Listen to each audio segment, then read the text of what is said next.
Ram Ram everybody. चलो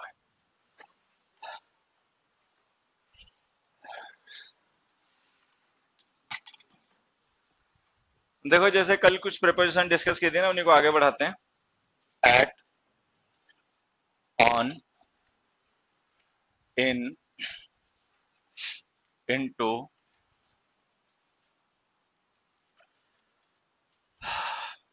for तो discuss हो ही गया कल है। बाय, विद, ऑफ,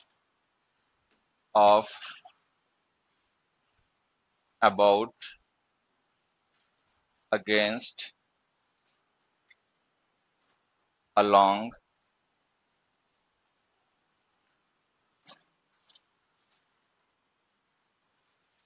ठीक है।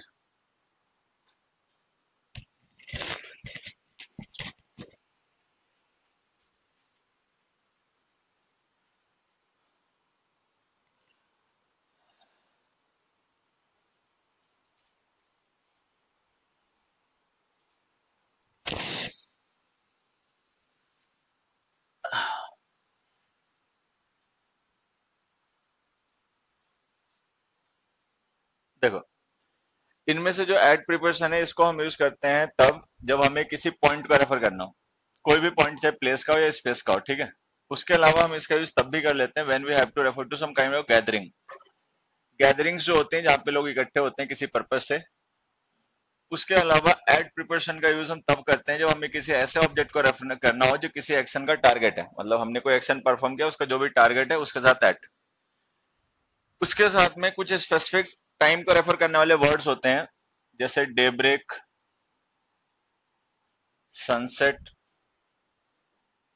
Sunrise, dawn, dusk, noon, midnight, night. ठीक है। इनके साथ में एट का यूज क्या करो। अच्छा, फिर कुछ वर्ब्स भी हैं, उनका भी ध्यान रखना। लुक, लाफ,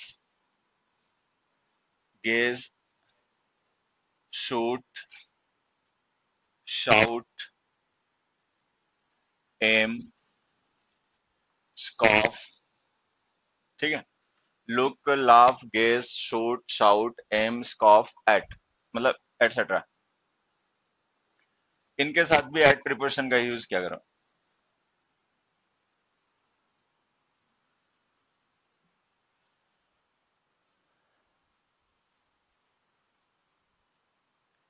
एक वर्ब चाहो तो कहीं पे स्टेयर लिख लेना, STARE। स्टेयर का मतलब भी घूरना होता है, STARE, स्टेयर एटसेट्रा। उसके बाद में आ गया हमारा प्रिपोजिशन ऑन। ऑन प्रिपोजिशन का यूज हम करते हैं तब जब हमें कभी रेफर करना हो किसी सरफेस को, सरफेस ऑफ सम ऑब्जेक्ट। इसके अलावा ऑन प्रिपोजिशन का यूज हम तब भी कर लेते हैं जब हमें किसी ऐसे ऑब्जेक्ट को रेफर करना हो जो लाइन है, मतलब ऐसा ऑब्जेक्ट भी लाइन के तरीके से रिप्रेजेंट किया जाए ऑन। ओकेजन्स जो होते हैं, इवेंट्स होते हैं, फेस्टिवल्स होते हैं, उनके साथ भी ऑन लिखा करो। इसके बाद में हम ऑन प्रिपरेशन का यूज तब भी करते हैं जब हमें किसी टॉपिक को इंट्रोड्यूस करना हो जिसके बारे में बात की जा रही है। टॉपिक्स के लिए ऑन प्रिपरेशन लिया करो। इलेक्ट्रॉनिक मीडिया जो होती है, इसके साथ में ऑन लिखा करो। इसके अलावा डेज नेम है, डेट्स नेम है, इनके साथ भी ऑन लिखा करो। डेज नेम और डेट्स नेम के साथ में ऑन लिखा करो। उसके बाद में कुछ वर्ब्स हैं, ठीक है, वो भी हमने हाल फिलहाल में वर्ब्स डिस्कस करी होंगी, फिर भी मैं ऐसे बता देता हूँ। स्पेंड है, डिपेंड है, बेंट है, कॉन्सुलेट है, एटसेट्रा। ये भी पिछली क्लास में डिस्कस की होंगी, कंजंक्शन का असाइनमेंट जब डिस्कस किया होगा तब। तो spend, depend, rely, count, bent, इनके सबके साथ भी ऑन लिखा करो। एक इंसिस्ट वर्ब चाहो तो अपने लिख लेना अलग से।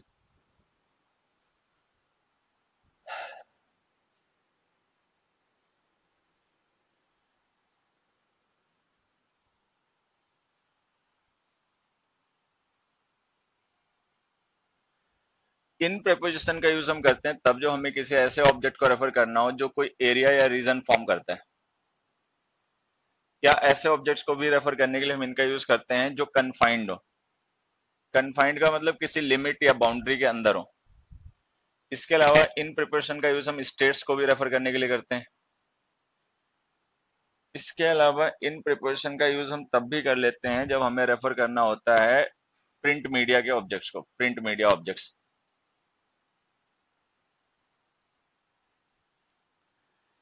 इसके बाद में इनका यूज हम करते हैं with the names of seasons, months, years, इनके साथ, इनके साथ में इनका यूज किया करो। उसके बाद में इवनिंग, मॉर्निंग, आफ्टरनून, नाइट, ये जो टाइम एक्सप्रेशंस होते हैं इनके साथ भी इन लिखा करो।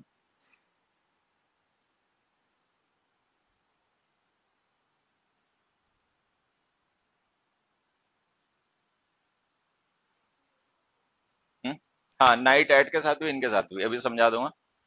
नाइट के साथ एट प्रिपरेशन भी यूज होती है, इन भी यूज होती है, वो भी मैं समझा दूंगा।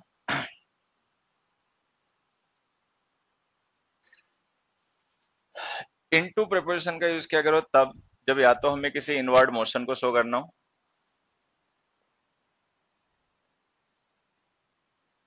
या फिर हमें किसी ट्रांसफॉर्मेशन को शो करना हो। ट्रांसफॉर्मेशन का मतलब होता है रूपांतरण, ट्रांसफॉर्मेशन।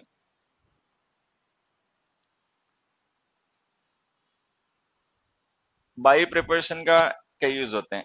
एक तो हम इसका यूज करते हैं पैसिव में डूअर के साथ में, जिसने किसी एक्शन को परफॉर्म किया होता है। दूसरा हम बाई प्रिपरेशन का यूज कर लेते हैं तब भी जब हमें प्लेस के किसी पॉइंट को रेफर करना हो, तब इसका मतलब जाता है नियर। उसके अलावा बाई प्रिपरेशन का यूज हम तब भी कर लेते हैं जब हमें किसी क्वांटिटी, अमाउंट या नंबर की डिग्री को रेफर करना होता है, मतलब डिग्री शो करने के लिए हम इसका यूज करते हैं। उसके अलावा बाई प्रिपरेशन का यूज हम तब भी कर लेते हैं जब हमें टाइम के किसी पॉइंट को रेफर करना होता है, वहां पे इसका मतलब जाता है टिल।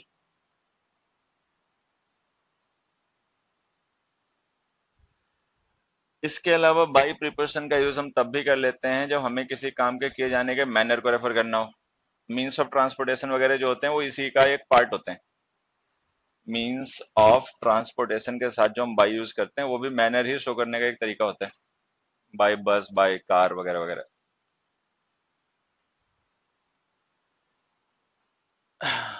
उसके बाद में विद प्रिपरेशन का यूज हम तब करते हैं जब हमें रेफर करना होता है कभी भी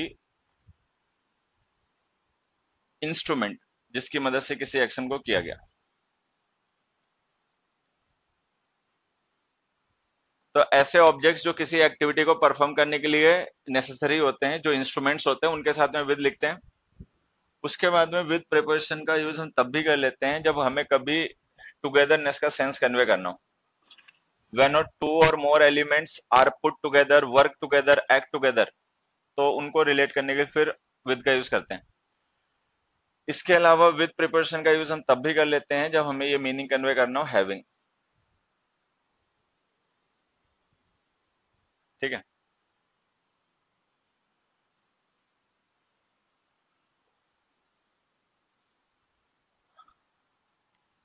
ऑफ प्रिपरेशन का यूज मेनली तो यूज किया जाता है एज अ पार्ट, मतलब as a substitute to possessive case. Of preparation का यूज बेसिकली हम यूज करते हैं पजेशंस रिलेशन शो करने के लिए, कि कोई चीज किसका पजेशन है या किससे रिलेटेड है, ये शो करने के लिए, या कोई चीज किसका पार्ट है किसका नहीं पार्ट है, ये शो करने के लिए।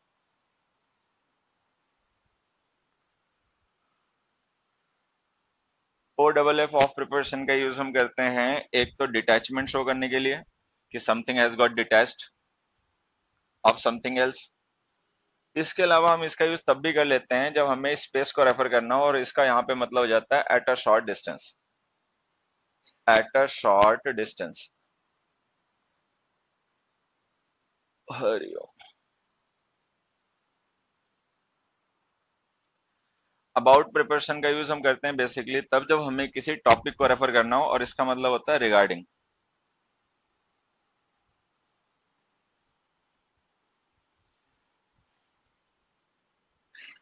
इसके अलावा अबाउट का यूज हम कर लेते हैं तब भी जब हमें अराउंड मीनिंग कन्वे करना हो। उस मीनिंग में हालांकि इसका यूज एज अ प्रेपोजिशन कम, एज एन एडवर्ब ज्यादा होता है, लेकिन फिर भी मोशन की प्रेपोजिशन होती है और इसका मतलब होता है अराउंड।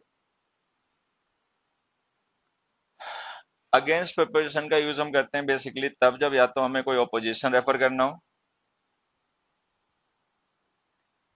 या हम इसका यूज तब कर लेते हैं जब हमें कोई फिजिकल सपोर्ट रेफर करना हो। Physical support.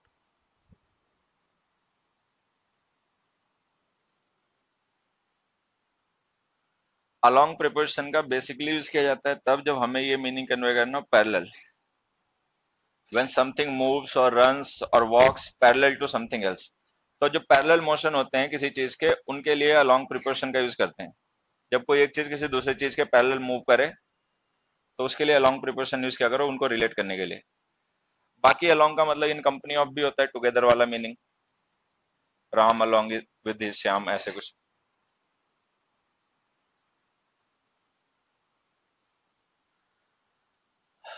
तो ये इन प्रेपोजिशंस के कॉमन यूजेस होते हैं, इन्हें एक बार लिख लो, फिर इनको एक्सप्लेन मतलब एग्जांपल्स के थ्रू समझते हैं।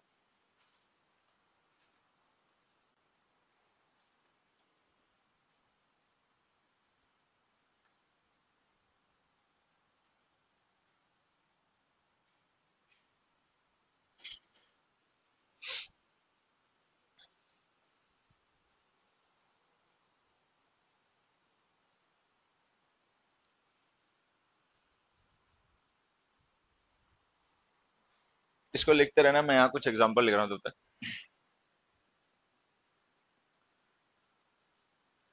The Pandavas went as the Himalayas.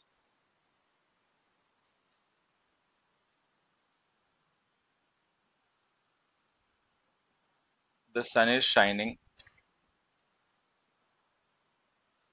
dash the Himalayas.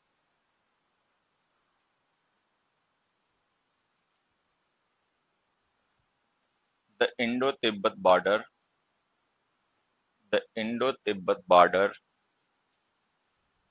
runs dash the Himalayas.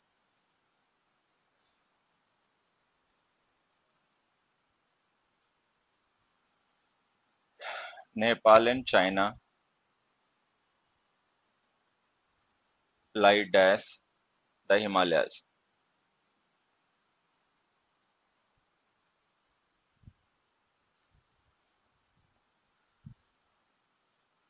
many a river originates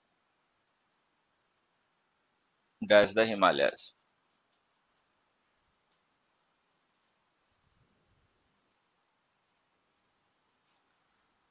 The sea breeze blows dash the Himalayas.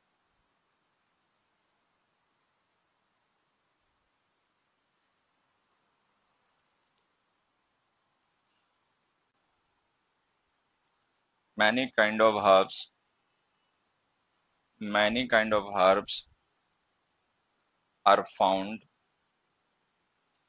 dash the Himalayas.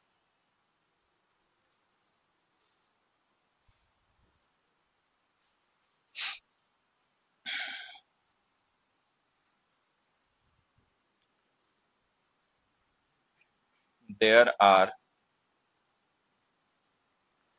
some resorts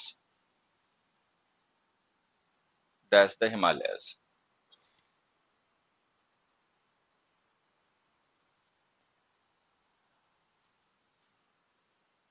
Hariom.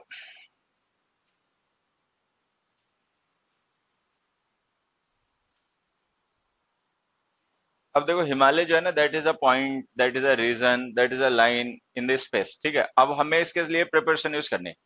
जो भी हम preparation use करेंगे उसका object already पहले से decided है कि हिमालय ही है। अब हमें बस ये शो करना है कि इस हिमालय नाउन का सेंटेंस के दूसरे वर्ड से जिससे हम रिलेट करने के लिए इसका प्रिपरेशन का यूज करेंगे क्या रिलेशन होगा। वो रिलेशन डिसाइड करेगा कि हमें प्रिपरेशन कौन सी यूज करनी चाहिए।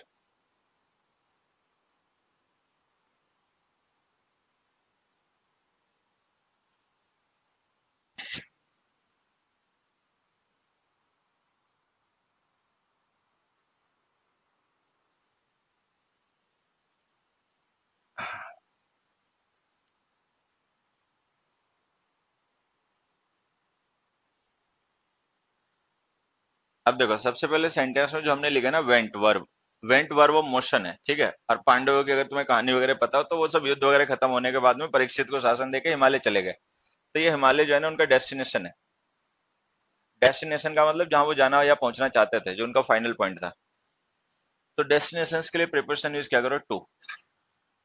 फिर हमने लिखा the sun shining dash the Himalayas, vertical position. जो सन है वो स्पेस में है, और सन और हिमालय मतलब हिमालयन जो पीक्स है उनके बीच में वर्टिकल गैप है, ठीक है। तो वर्टिकली पोजिशनड ऑब्जेक्ट्स के लिए ओवर अंडर का यूज क्या करो, तो यहाँ पे ओवर आ गया। इंडो तिब्बत बॉर्डर जो है और हिमालयन रेंज है, ठीक है। वो बॉर्डर एक तरीके से या हिमालय एक तरीके से बॉर्डर का ही काम करता है। तो मतलब वो जो बॉर्डर है ना उसके पैरेलली मूव करता है। हिमालय और बॉर्डर पैरेलली मूव करते हैं, तो अलोंग। फिर हमने लिखा Nepal and China lie dash the Himalayas. अगर हम अपने से रिलेट करें हिमालय को, तो हिमालयन रेंज एक रेंज है और हम इस साइड हैं इस रेंज के, नेपाल और चाइना उस साइड है, ठीक है। तो on the other side, on the other side, on the other side के लिए प्रिपरेशन कौन सी यूज होती है, खा गए बेचारे तब तक, अक्रॉस। फिर हमने लिखा मैनी रिवर ओरिजिनेट्स। अब रिवर अगर ओरिजिनेट करते हैं हिमालय से, तो हिमालय ओरिजिन हो गया उनका, जहां से उनकी स्टार्टिंग होती है, बिगिनिंग पॉइंट, फ्रॉम। फिर हमने लिखा था sea breeze blows dash the Himalaya. अब जैसे पांडव हिमालय पे गए तो वो तो ऑलरेडी पहले से डिसाइड करके गए उन्हें कहाँ जाना था, उनका पॉइंट डिसाइडेड था, एंड पॉइंट। लेकिन ब्रिज का कोई पॉइंट डिसाइड नहीं होता इसको कहाँ जाना है, इसमें बस डायरेक्शन वर होती है। तो इसका अपना कोई एंड पॉइंट होता नहीं है, डायरेक्शन ही होती है, तो टू हम लिख नहीं सकते, यहाँ पे हमने लिख दिया टूवर्ड्स, टूवर्ड्स द हिमालयस। फिर हमने लिखा many kinds of herbs are found as the Himalayas. अब हिमालयन रेंज एक बहुत बड़ा रीजन है, हजारों किलोमीटर लाखों किलोमीटर में फैला हुआ। वहां पे दवाइयां भी पाई जाती हैं, पेड़ पौधे वैलीज भी पाई जाती हैं, एनिमल्स भी होते हैं, फॉरेस्ट भी होते हैं। तो एक रीजन है, इन आ गया, इन द हिमालयस। अच्छा, जो हिमालयन प्रॉपर हिमालय है वहां पर तो खैर कोई रह नहीं सकता, वहां पे तो कोई बिल्डिंग वगैरह भी नहीं बन सकती, इनहेबिटेबल है। लेकिन उसके आसपास में लोगों ने रिजॉर्ट्स वगैरह अपने बना रखे हैं, ठीक है। विसिनिटी, विसिनिटी का मतलब पड़ोस, नजदीकी, नियर।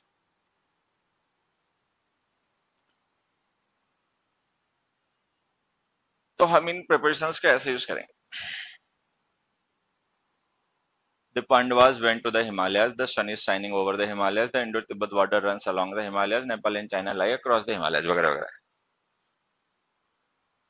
तो जिस नाउन को हम रिलेट कर रहे हैं सेंटेंस के दूसरे वर्ड से, वो किस तरीके का आपस में रिलेशन शेयर करते हैं, ये डिसाइड करता है कि उनके साथ में हमें प्रिपरेशन कौन सी लिखनी चाहिए। एक और सिचुएशन समझना, ये देखो, ये जो अलोंग होता है ना, ये पैरेलल मोशन के लिए यूज किया जाता है, वो तुम्हें यहाँ से समझ में आएगी होगा, इसको हम मिटा देते हैं, ठीक है। एक हमने यहाँ पे सेंटेंस लिखा, A, the man shot dash the tiger and killed it, and killed it. दूसरा हमने लिखा, the man shot dash the tiger but it escaped, ऐसे। The man shot dash the tiger but it escaped, the man shot dash the tiger and killed it. अब देखो, इन sentences में जो हम verb use करेंगे जिससे हमें प्रिपोजिशन, मतलब जिसके थ्रू हमें उस नाउन को रिलेट करना है, ठीक है, इसका tense same, verb same, subject same, जब तक प्रिपोजिशन नहीं लिखो तब तक ऑब्जेक्ट भी सेम, ठीक है। अब टोटल डिफरेंस जो है ना, केवल कॉन्टेक्स्ट में है, ये सिचुएशन डिफरेंट है, बाकी सब कुछ सेम है। यहाँ पे इसने शूट किया, उस टाइगर को मार डाला, यहाँ पे इसने शूट किया लेकिन वो भाग गया। अब कहानी क्या होती है कि किसी भी वर्ब को जब हम ट्रांसिटिव कहते हैं, तो ट्रांसिटिव कहने का मतलब पर्पस ये होता है कि जब ट्रांसिट वर्ड होता है ना, इसका मतलब होता है टू पास ऑन, ट्रांसफर होना। अगर किसी वर्ब का इफेक्ट ट्रांजिट हो रहा है, पास हो रहा है एक से दूसरे पे, तो ये वर्ब ट्रांसिटिव है। अब जिसपे वो ट्रांजिट हो जाता है इफेक्ट, वो उसका ऑब्जेक्ट बन जाता है, वर्ब ट्रांसिटिव हो जाती है। अब जैसे इसने शूट किया, टाइगर शूट हो भी गया, तो ये वर्ब ट्रांसिटिव हो गई, और टाइगर इसका डायरेक्ट ऑब्जेक्ट हो गया क्योंकि उसने इसके इफेक्ट को रिसीव कर लिया, नो प्रीपोजिशन इज रिक्वायर्ड। अच्छा, यहाँ पे इसने शूट तो किया लेकिन इसका इफेक्ट जो है वो टाइगर ने रिसीव नहीं किया, तो टाइगर इस वर्ब का ऑब्जेक्ट नहीं बन पाएगा, ये वर्ब रहेगा इंट्रांसिटिव। अब ये ऑब्जेक्ट बनेगा प्रीपोजिशन का। चूंकि शूट जब हम किसी को करते हैं तो हमेशा टारगेट ही होता है, टारगेट की प्रीपोजिशन इंग्लिश में ऐड होती है, तो ये लिखा। So sometimes situations can make words transitive and intransitive. तो कई बार जो सिचुएशन होती है उससे पता चलता है कि कोई वर्ड ट्रांसिटिव हो गया, इनट्रांसिटिव हो गया। सो ट्रांसिटिव वर्ड्स वो होती हैं जिनके इफेक्ट का ट्रांसफर हो जाता है एक से दूसरे पे, जिस पे ट्रांसफर हो गया बस वही ऑब्जेक्ट है, और नहीं ट्रांसफर हुआ तो वर्ब इनट्रांसिटिव है, ऑब्जेक्ट ऑब्जेक्ट लिख नहीं पाओगे, प्रीपोजिशन लिखनी पड़ जाएगी, सीधी सी बात है, ठीक है। अब जब ये बात समझ में आ जाए, तब उसके बाद मान लो हमने कहीं पे एक सेंटेंस लिखा, एक क्या दो लिखे, एक हमने सेंटेंस लिखा, ही शॉट देम और ही शॉट एट देम।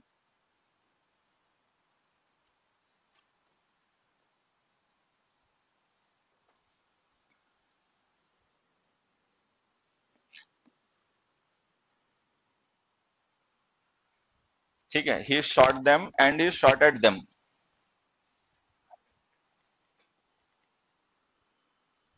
बेटा, दोनों के मीनिंग में डिफरेंस होता। ही शॉट देम अगर कहीं पे लिखा हो और ही शॉट एट देम लिखा हो, तो इसे पढ़ के तुम क्या समझोगे कि लिखने वाले ने क्या कहना चाहा है हमसे।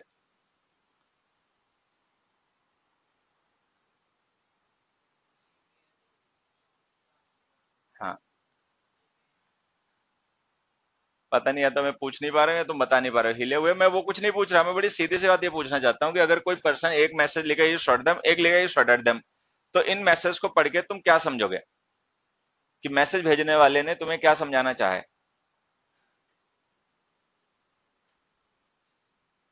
पीछे बैठा। हाँ, क्या सेम। पढ़ाने लिखाने का कोई फायदा थोड़ी होता है।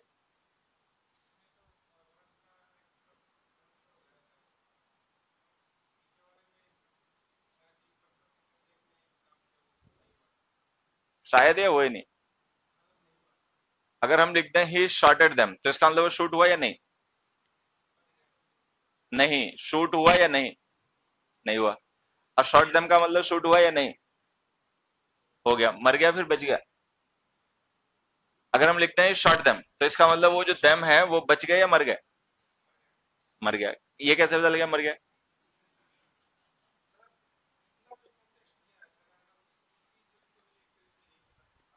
चलो छोड़ो, एक चीज बताओ, अगर कोई पर्सन किसी को शूट कर दे, तो जो पर्सन शूट हुआ गया वो मर जाता है। हमेशा तो ऐसा नहीं होता, बहुत से बच भी जाते हैं।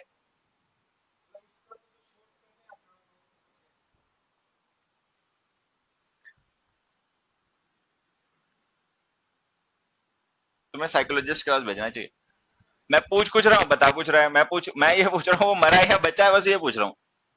ही शॉट एट देम जब हम लिखेंगे ना, तो इसका मतलब ये जो शॉट है वो मिस कर गया उसको, मतलब ये शूट हुआ नहीं, तो नहीं हुआ तो ऑब्वियस बात है बच ही गया होगा। अच्छा, ही शॉट देम लिखेंगे ना, तो इसका मतलब वो पर्सन हिट हो गया। अच्छा, हिट हो जाने के बाद में क्या हुआ, बचा या मरा, वो किसी को नहीं पता, क्योंकि ऐसा होता नहीं कि जो शूट हो जाता है वो मर ही जाता है, ठीक है। तो ये शॉट देम का मतलब बस इतना है कि वो टारगेट जो था वो हिट हो गया। अच्छा, अगर यही बताना चाहते हो कि वो मर ही गया, तो इस ऑब्जेक्ट के साथ में ना इसका एक कॉम्प्लीमेंट लिख दो। जो देम ऑब्जेक्ट है ना उसका कॉम्प्लीमेंट लिख दो डेड। डेड कॉम्प्लीमेंट लिख देने से कंफर्म हो जाएगा कि देम जो है वो डेड हो गया। अगर नहीं लिखोगे तो उससे ये क्लियर नहीं होगा कि वो जिया या मरा, बस ये पता चल जाएगा हिट हुआ। तो he shot them dead, it makes the meaning exactly clear, ये मीनिंग एकदम क्लियर हो जाता है। ही शॉट देम का मतलब बस इतना होता है कि टारगेट हिट हो गया, उसके बाद में जिया या बचा वो अलग की बात है। तो जब हम एट लिख देते हैं ना, तो फिर वो देम जो होता है वो प्रीपोजिशन का ऑब्जेक्ट बनता है, ना कि वर्ब का। प्रीपोजिशन का ऑब्जेक्ट होने का मतलब वर्ब का इफेक्ट उसने रिसीव नहीं किया। अगर हम वर्ब का ऑब्जेक्ट लिख देंगे तो इसका मतलब उसने वर्ब का इफेक्ट जो है वो रिसीव कर लिया, ठीक है। अब इफेक्ट की वजह से उसका रिजल्ट क्या आया, बचा या मरा, वो बात की बात है, ठीक है। खैर, अलोंग का यूज क्या करो पैरेलल मूवमेंट के लिए, एक एग्जांपल देखो और लिख ही देता हूं। The soldiers marched dash the city. Hariom. The soldiers marched dash the road.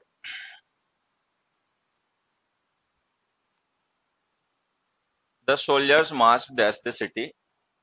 The soldiers marched dash the road.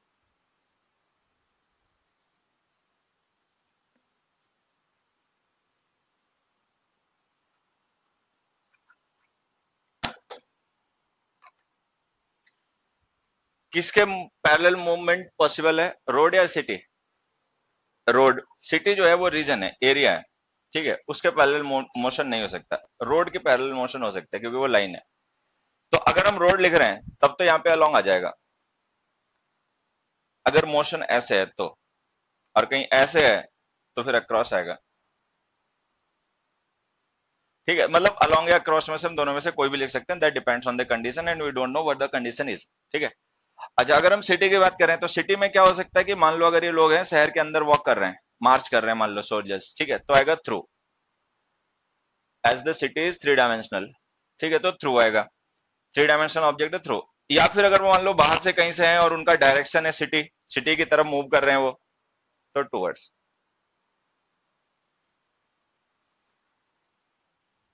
तो जैसे रोड है, रिवर है, सी साइड है, बीच है, मतलब जिनके पैरेलल मोशन पॉसिबल हो उन्हीं के साथ अलोंग लिखना है, जिनके पैरेलल मोशन पॉसिबल ना उनके साथ मत लिखना। फिर आ गया अगेंस्ट। अगेंस्ट का यूज करते हैं फिजिकल सपोर्ट्स के लिए और अपोजिशन के लिए। पहले फिजिकल सपोर्ट वाला समझ लेना। ही वॉज लीनिंग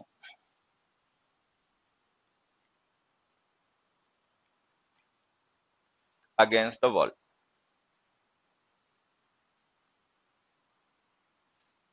ऐसे, he was leaning against the wall, ठीक है। या जैसे हम वॉल ना लिखें, मान लो यहाँ पे ट्री लिख दें, ट्री ना लिखें टेबल लिख दें, ठीक है। और टेबल भी ना लिखें, अगर हम यहाँ पर क्या लिख दें, पोल लिख दो, कुछ भी लिख दो इस तरीके का ऑब्जेक्ट। तो ये जो अगेंस्ट होता है ना, ये शो करता है फिजिकल सपोर्ट। हाँ भैया, ये नहीं आएगा, थ्री सिटी थ्री डायमेंशनल होता है, थ्रू लिखा करो। मोशन के लिए थ्रू प्रिपरेशन यूज क्या करो, अक्रॉस यूज क्या करो। मोशन टू डायमेंशनल ऑब्जेक्ट के थ्रू हो रहा है तो अक्रॉस लिखो, थ्री डायमेंशनल में हो रहा है थ्रू लिखो। मार्च जो वर्ब है वो मोशन की वर्ब है। तो he was leaning against the wall, against the tree, against the table, against the pole, तो इसका मतलब है विद द सपोर्टेड। अच्छा, इसमें एक चीज और ध्यान रखना, जब हम अगेंस्ट यूज करते हैं ना, तो ये दोनों ही जो ऑब्जेक्ट होते हैं ये दोनों ही फोर्स एग्जर्ट कर रहे होते हैं। अगर कोई सिचुएशन ऐसी बन जाए जिसमें एक ऑब्जेक्ट फोर्स ना एग्जर्ट कर रहा हो, ठीक है, टोटली डिपेंडेंट हो जाए दूसरे पे, तो फिर ऑन लिखा करो।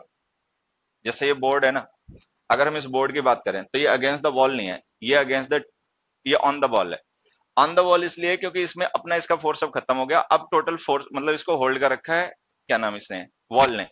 इसी तरीके से मान लो अगर कोई टेबल है हम उसको कोई चीज रख देंगे, तो ये फिर हम इसको ऑन द टेबल कहेंगे, इसको अगेंस्ट नहीं कह पाएंगे। अगेंस्ट यहाँ पे ये अपना भी फोर्स एग्जर्ट करे और ये भी फोर्स एग्जर्ट करे, ठीक है। कुल मिला के ये झुकने वाली सिचुएशन होती है जब एक सपोर्ट दूसरे का ले लेता है, तो वहां पे, ठीक है। उसके बाद में अगेंस्ट का यूज हम करते हैं ऑपोजिशन शो करने के लिए। ऑपोजिशन शो करने के लिए इसका यूज कैसे करते हैं, देखो समझना। सपोज हमने यहाँ पे एक सेंटेंस लिखा, दे फॉट डैश देयर फ्रीडम। दूसरा हमने लिखा दे फॉट,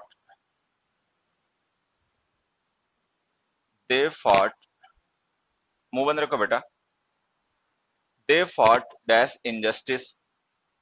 तीसरा, they fought dash their oppressors.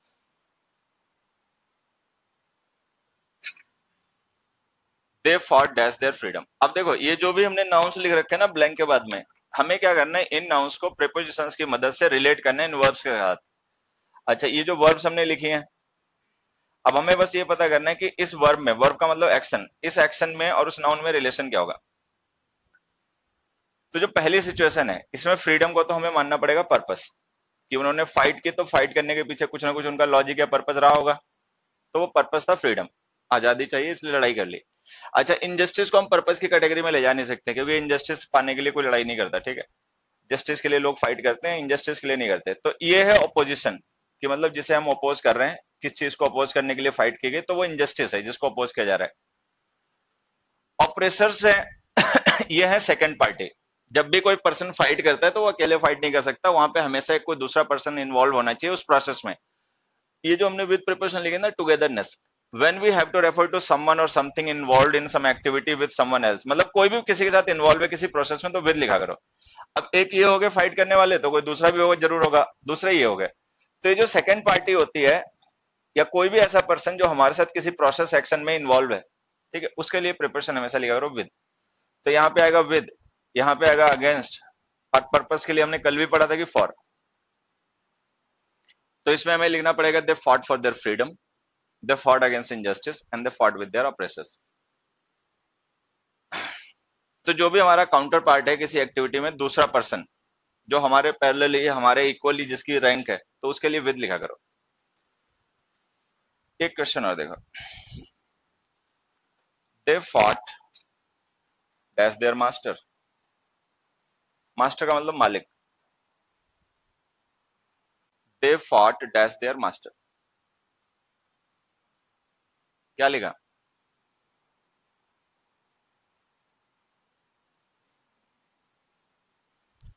अब एक तो विद भी आ सकता है, खैर अगर उन्होंने सेकंड पार्टी अपने मालिक को ही बना लिया, फॉर भी आ सकता है, उनके मालिक को कोई खतरा है और उसको बचाने के लिए, उसकी रक्षा करने के लिए लड़ रहे हैं, तो फॉर भी आ जाएगा। तो अगर हम ऐसे लिख दें, fought for their master and they fought with their master, both are correct. लेकिन जब हम विद लिखेंगे तो हमें मानना पड़ेगा जो उनका मास्टर है वो उसी प्रोसेस में सेकंड पार्टी बन गया उनके साथ।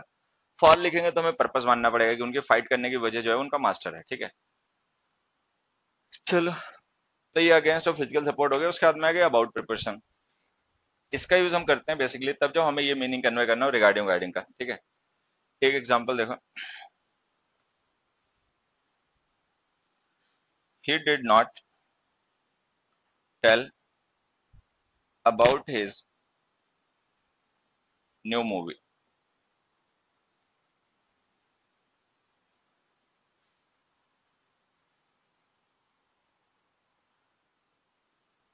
ही did not tell about his new movie.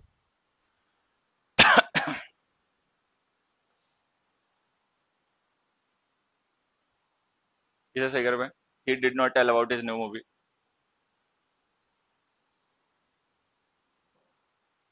अबे हिले हुए, हाँ पड़ोसी, ये सेंटेंस ही कर बेटा।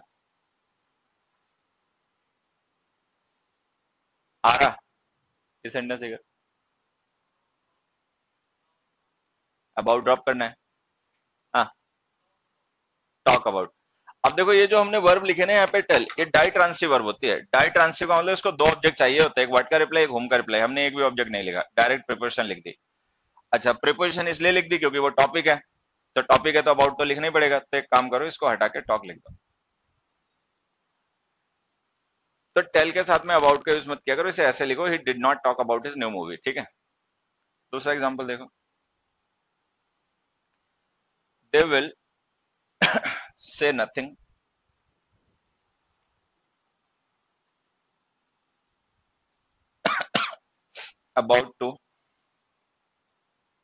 about to invite the actor. अब जैसे हमने ये लिखा they will say nothing about to invite the actor. अब देखो ये about हो गया preposition, और हमने पढ़ा कि preposition के बाद अगर किसी verb को लिखना पड़े तो उसको gerund फॉर्म में लिखा करो. ये infinitive है, इसको हटा के gerund बना दो inviting. So they will say nothing about inviting the actor. एक और देखो, the man is about to jump into the pool. अराइस एक और सही कर. The man is about to jump into the pool.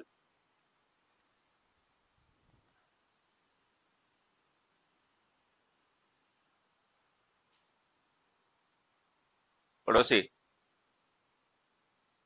इसे सही कर. अबे मुझे मत दे, किसे सही कर, हिले हुए कैसे, इसे तो साइकोपैथ आ जाते हैं पढ़ने. इस सेंटेंस को सही कर बेटा. हाँ क्या है? जंपिंग. बढ़िया. पड़ोसी. ये जो भगवान ने सर दिया ना, पीस ऑफ डेकोरेशन नहीं है, एक काम की चीज है, इसका यूज क्या करो थोड़ा बहुत. अब देखो जैसे हमने यहाँ पे अबाउट के साथ टू इनवाइट लिखा गलत हो गया, वैसे टू जंप भी गलत हो जाना चाहिए. लेकिन ये देखो ये टॉपिक की प्रिपरेशन है और ये कोई प्रिपरेशन नहीं है, लिंकिंग और के बाद में लिखा गया कॉम्प्लीमेंट एडजेक्टिव है. तो जो अबाउट वर्ड होता है ना, एडजेक्टिव भी होता है, इसका मतलब होता है रेडी. जब ये एडजेक्टिव होता है तो इसका मतलब रेडी होता है. The man is ready. अच्छा, जब ये एडजेक्टिव हो गया तो जो हम टू लिख रहे हैं ना जंप इसके साथ, ये इसका कॉम्प्लीमेंट है. क्योंकि कॉम्प्लीमेंट है, इन्फिनेटिव कॉम्प्लीमेंट बन जाते हैं, तो ये सही हो गया. तो अब ये और तुम्हें ध्यान रखना पड़ेगा कि अगर हम अबाउट को यूज करें जब प्रीपोजिशन, तो इसके बाद में अगर वर्ब लिखनी पड़े तो जेरेंड फॉर्म में लिखना. लेकिन अगर ये एडजेक्टिव हुआ तो फिर इसके साथ में इन्फिनेटिव लिखना. अच्छा, जब ये एडजेक्टिव होता है तो इसको हम लिंकिंग और लिख कर यूज करते हैं और इसका मतलब होता है रेडी. लेकिन जब ये प्रीपोजिशन होता है तो इसका मतलब होता है रिगार्डिंग. तो वो मीनिंग से जान जाओगे सेंटेंस में कि इसको एज अ प्रीपोजिशन यूज किया जा रहा है, एज एन एडजेक्टिव यूज किया जा रहा है.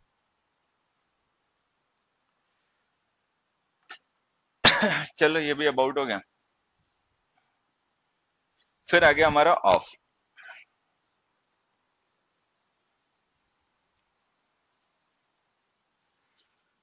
ऑफ का यूज हम करते हैं तब जब हमें रेफर करना हो किसी काइंड के डिटैचमेंट को. देखो,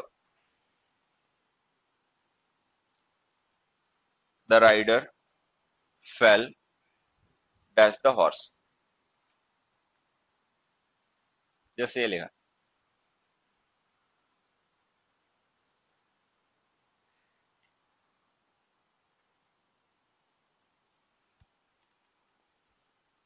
the rider escaped dash the ground. ये देखो,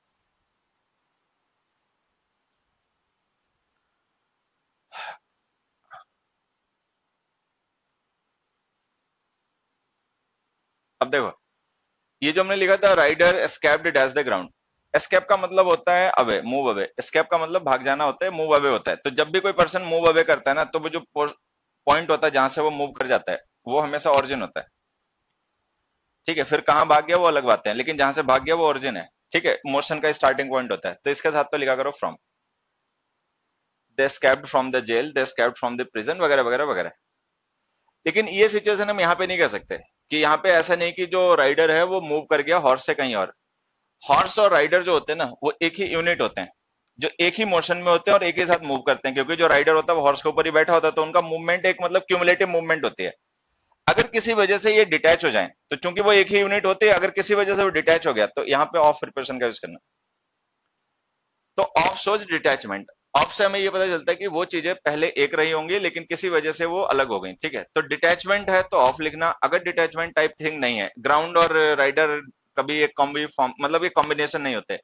हॉर्स और राइडर एक कॉम्बिनेशन होते हैं. तो उनका जो मोशन होता है वो क्यूमुलेटिव मोशन होता है, वो एक ही साथ मूव करते हैं, जिधर जिधर हॉर्स जाएगा उधर उधर राइडर जाएगा। तो उस सिचुएशन में उनको एक ही यूनिट मानना चाहिए, फिर अगर वो डिटैच हो गए तो फिर ऑफ लिखो, अगर ऐसा कुछ नहीं है तो फ्रॉम लिखा करो।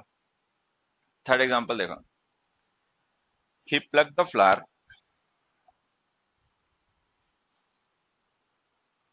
Dash the plant. अब जैसे प्लांट है, लीव्स हैं, ठीक है, और फ्लावर है, मतलब बर्ड्स हैं, वो सब उसका पार्ट होती हैं। तो प्लांट एक क्यूमुलेटिव थिंग है जिसमें लीव्स भी हैं, फ्लावर भी है, और मतलब एवरीथिंग है, ठीक है। अगर अब फ्लावर उसी का प्लांट है, अगर हमने उसको उसे डिटैच कर दिया देन ऑफ। तो अगर एक कोई क्यूमुलेटिव यूनिट है और हमने उसमें से किसी चीज को अलग कर दिया तो ये सेपरेशन है, डिटैचमेंट है, इसके लिए प्रिपरेशन ऑफ लिखना।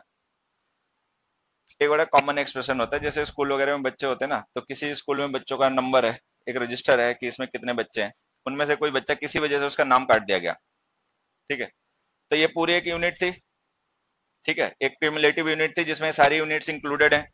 अगर हमने इनमें से किसी को आउटसाइड कर दिया, सेपरेट कर दिया, तो उसके लिए देखो हम फ्रेज इंग्लिश में क्या यूज करते हैं, strike off. His name was stricken off the rolls.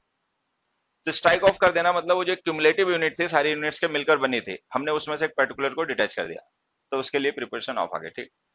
तो यहाँ ऑफ जब भी हम यूज करते हैं तो ये मतलब इसका डिटैचमेंट पर्पस होता है। डिटैचमेंट का मतलब क्या होता है वो अपना समझ लेना है, क्यूमुलेटिव यूनिट में से एक इंडिविजुअल यूनिट का रिमूव कर देना।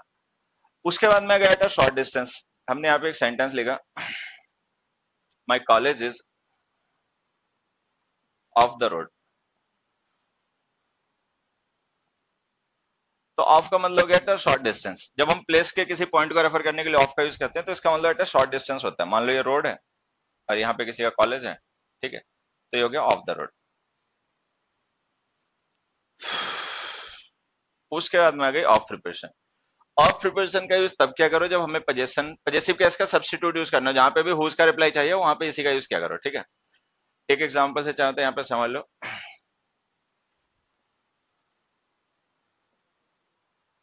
The minister for education vehemently opposed the allegation।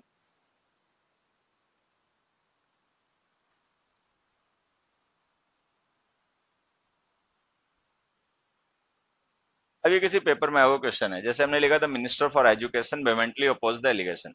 अब देखो ये जो मिनिस्टर हमने नाउन फ्रेज लिखी है ना, इसके लिए हमने एक फ्रेज लिख दी फॉर एजुकेशन। ध्यान से देखें तो हुज का रिप्लाई है, द मिनिस्टर, हुज मिनिस्टर, किस बात का मिनिस्टर, ठीक है। तो हम क्या कर रहे हैं, मिनिस्टर को रिलेट कर रहे हैं उसके डिपार्टमेंट से। तो अगर हम इसका रिलेशन शो करना चाह रहे हैं उस डिपार्टमेंट से, तो रिलेशन के लिए, पोजीशन के लिए, पार्ट्स के लिए प्रिपरेशन हमेशा ऑफ लिखा करो। और बड़ी सीधी सी बात, जहां पर भी हुज का रिप्लाई चाहिए हो वहां पे ऑफ ही लिखा करो। तो हम लिख देंगे the minister of education vehemently oppose the allegation. तो पोजेशंस हैं, रिलेशंस हैं, पार्ट्स हैं, इनके लिए हमेशा प्रिपरेशन ऑफ लिखा करो। हुज का रिप्लाई जहां भी चाहिए हो वहां पे ऑफ का ही यूज किया करो।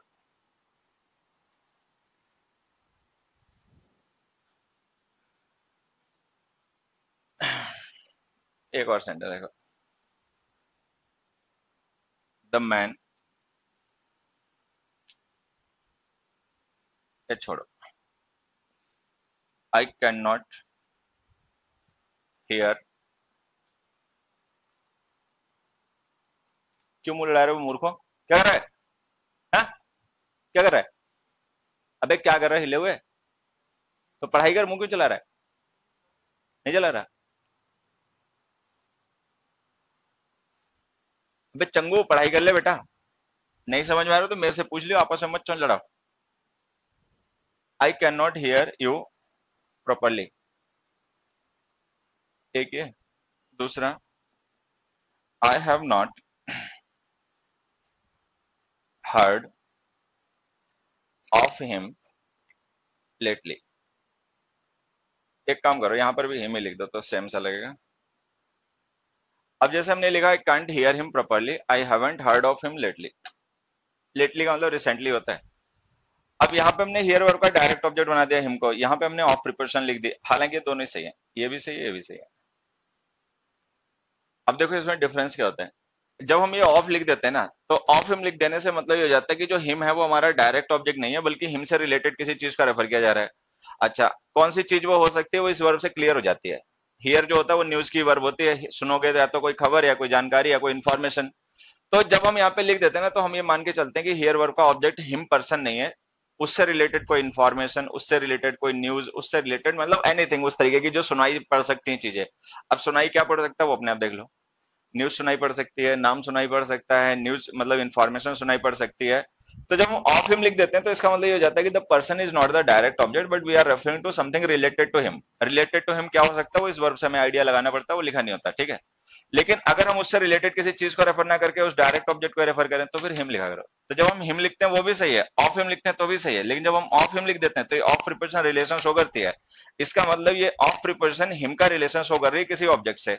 जिस ऑब्जेक्ट से रिलेशन शो किया जा रहा है वही ऑब्जेक्ट इस हियर वर्ब का ऑब्जेक्ट है। अब वो ऑब्जेक्ट क्या होगा वो अपने आप आइडिया लगाना, ठीक है। और देखो इसको, हमने एक सेंटेंस लिखा, I want talk to with of him.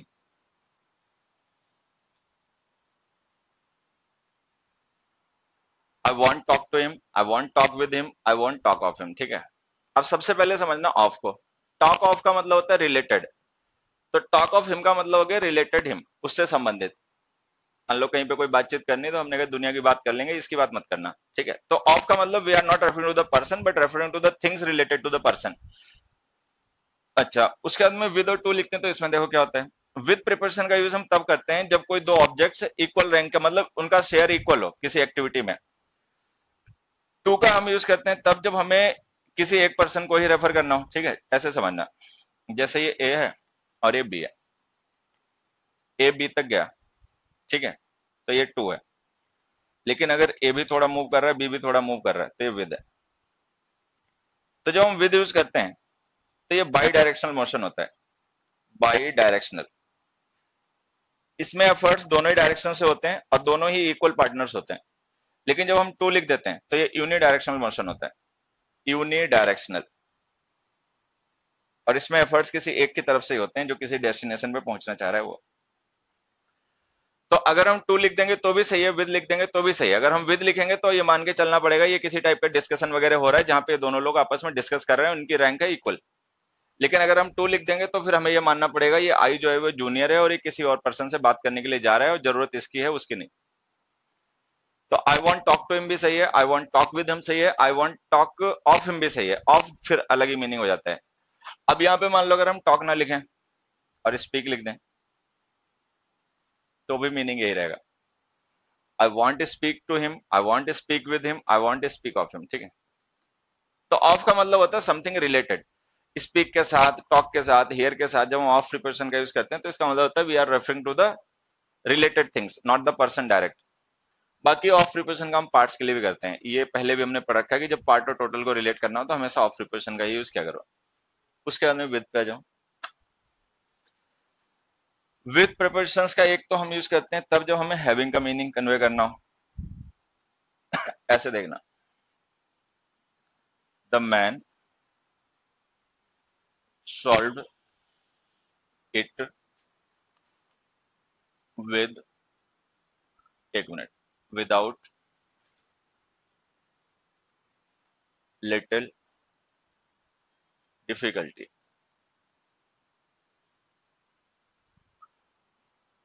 Solve it without little difficulty.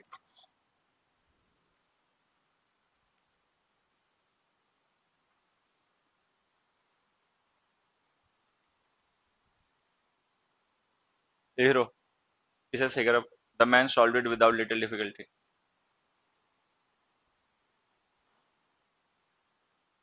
हाँ, क्यों? हाँ तो सही करो फिर इसे।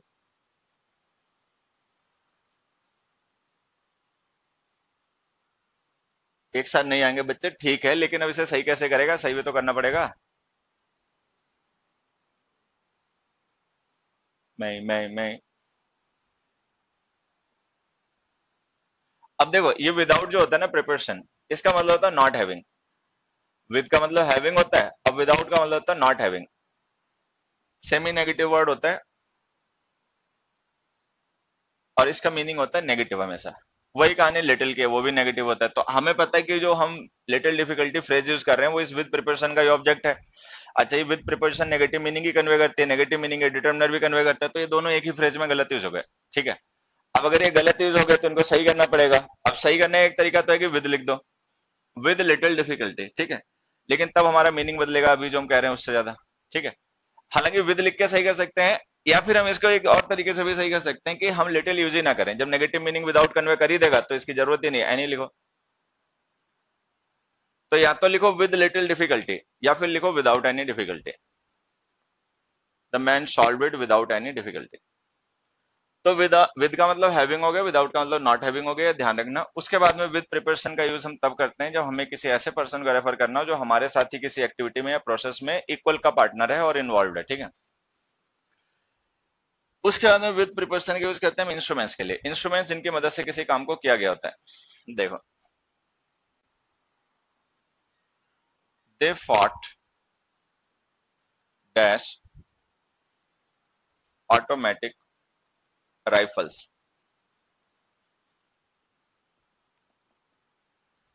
दे फॉट डैश डिटर्मिनेशन।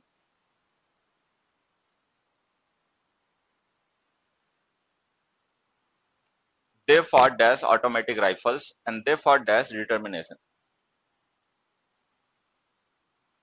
अब देखो, ये जो ऑटोमेटिक राइफल्स है ना तो ये फाइट करने का पर्पस है। ठीक है, ये मतलब इंस्ट्रूमेंट है, मतलब अगर कोई पर्सन फाइट कर रहा है देन ही नीड समथिंग। ठीक है, उसको फाइट करने के लिए कोई ऑब्जेक्ट भी चाहिए होगा, जो भी ऑब्जेक्ट रिक्वायर्ड है वो इंस्ट्रूमेंट ही होता है। अब ऑटोमेटिक राइफल्स ही है कॉन्क्रीट। ठीक है, फिजिकल फॉर्म में। डिटर्मिनेशन है एब्स्ट्रैक्ट।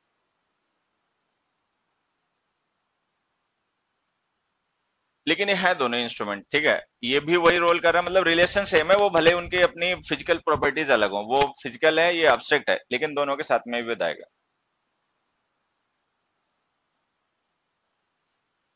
तो जब भी हम कुछ परफॉर्म करते हैं एक्टिविटी, तो उस एक्टिविटी को परफॉर्म करने के लिए जो रिक्वायर्ड टूल्स होते हैं वो इंस्ट्रूमेंट्स होते हैं, उनके साथ में प्रिपरेशन विद लिखा करो। कई बार जो इंस्ट्रूमेंट्स होते हैं वो ऐसे ऑब्जेक्ट्स हो जाते हैं जो कि एब्स्ट्रैक्ट होते हैं, जिनकी अपनी कोई फिजिकल फॉर्म नहीं होती, लेकिन फिर भी लिखा विद करो। He answered my questions with honesty. ठीक है, he answered my questions with honesty, with shyness, with hesitation, with politeness, with rudeness वगैरह वगैरह। तो वो सारे ही इंस्ट्रूमेंट्स होते हैं, उनके सबके साथ विद लिखा करो। जैसे हमने कहा, they tied the thief with a rope. उन्होंने एक रोप से एक चोर को बांध दिया। ठीक है, तो ये इंस्ट्रूमेंट हो गया, बांधने के लिए कोई चीज चाहिए, वो चीज रोप बन गई, तो हमने विद लिख दिया। He cut his finger with a knife. चाकू से उसने उंगली अपनी काट ली। तो काटने के लिए कोई तो ऑब्जेक्ट उसने यूज किया होगा, अपने आप तो नहीं कट गई होगी, तो वो जो ऑब्जेक्ट था नाइफ था, तो हमने लिख दिया विद नाइफ। शॉर्ट लिख दो, एटसेट्रा कुछ भी लिख दो। तो ऐसे objects that play some instrumental role in accomplishment of some activity take preparation with. तो अगर हमें किसी ऐसे ऑब्जेक्ट को रेफर करना हो जिसको किसी एक्टिविटी को अकम्प्लिश करने के लिए यूज किया गया एज अ टूल, तो उसका प्रिपरेशन विद लिखा करो। एक सेंटेंस देखो और, he wrote the poem dash a pen. He wrote the poem dash ink. He wrote the poem dash a pencil. He wrote the poem dash pencil.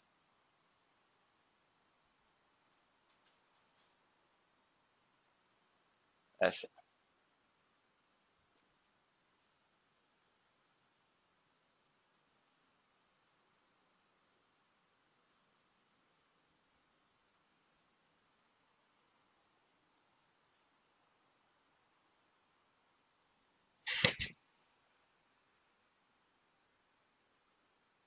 अब देखो, ये जो पेन है ना, pen is an instrument. Instrument के साथ में preparation with. Ink is not an instrument in. ठीक है, मटेरियल्स के साथ में प्रिपरेशन इन लिखा करो।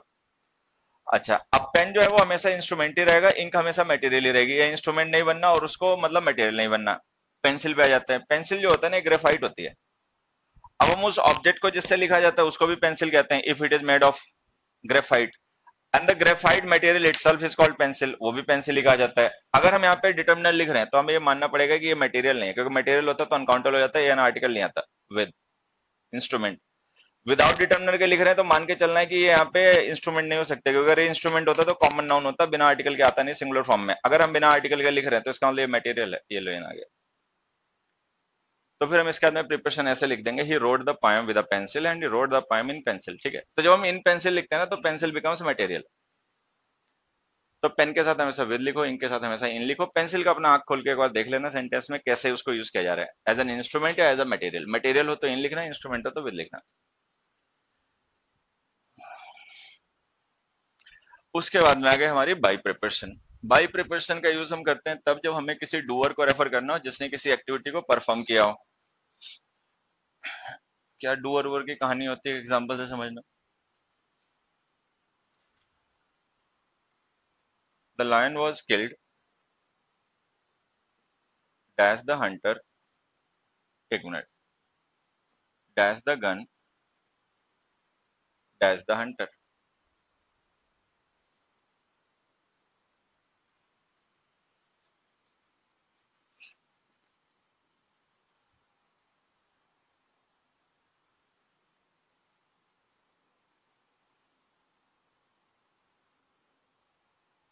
ये ब्लैंक फिल कर। The lion was killed, dash the gun, dash the hunter. दूसरे में, दूसरे में बाई क्यों लिखे?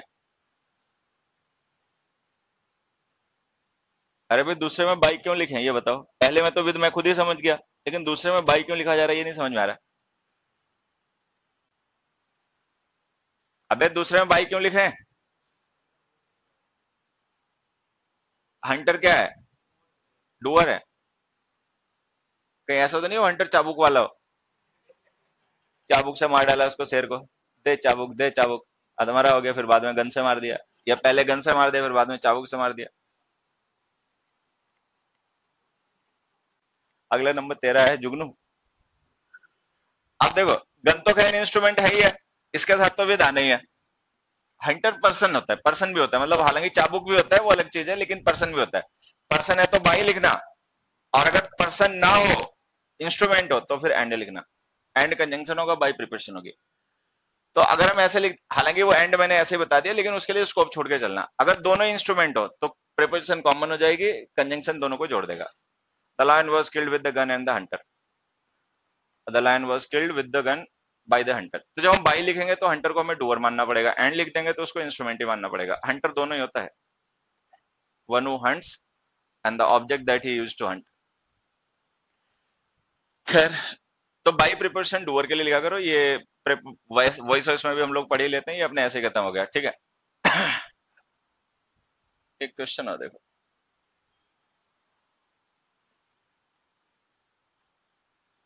The man was hurt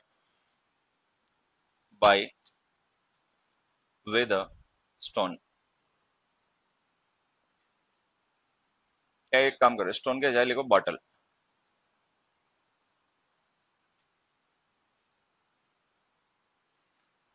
the man was hurt by a bottle या विद अ बॉटल।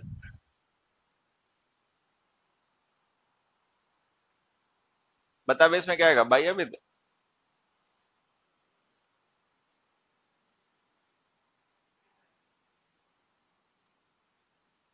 विद का मतलब क्या मानोगे? किसी ने इसको बॉटल से हिट कर दिया, हाँ, ये मानना पड़ेगा ना कि हिट करने का इंस्ट्रूमेंट बॉटल हो गई। अच्छा, मान लो कुछ बॉटल्स हैं ऊपर रखी हुई हैं शेल्फ वगैरह पे, कोई आदमी है नीचे कुछ कर रहा है, एक गिरी सर पे, उसके फूट गया सर।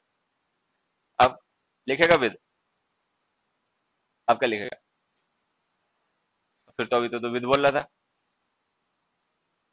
आप फिर पहले नहीं सोच पाए।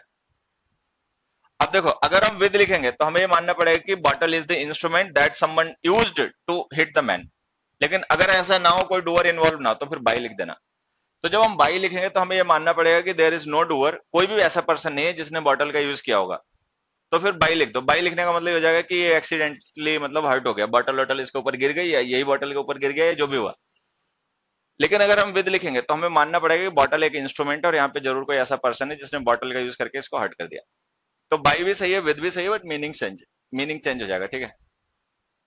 उसके बाद में बाई प्रीपोजिशन का यूज हम करते हैं डूअर के अलावा तब भी जब हमें नियर का सेंस कन्वे करना होता है।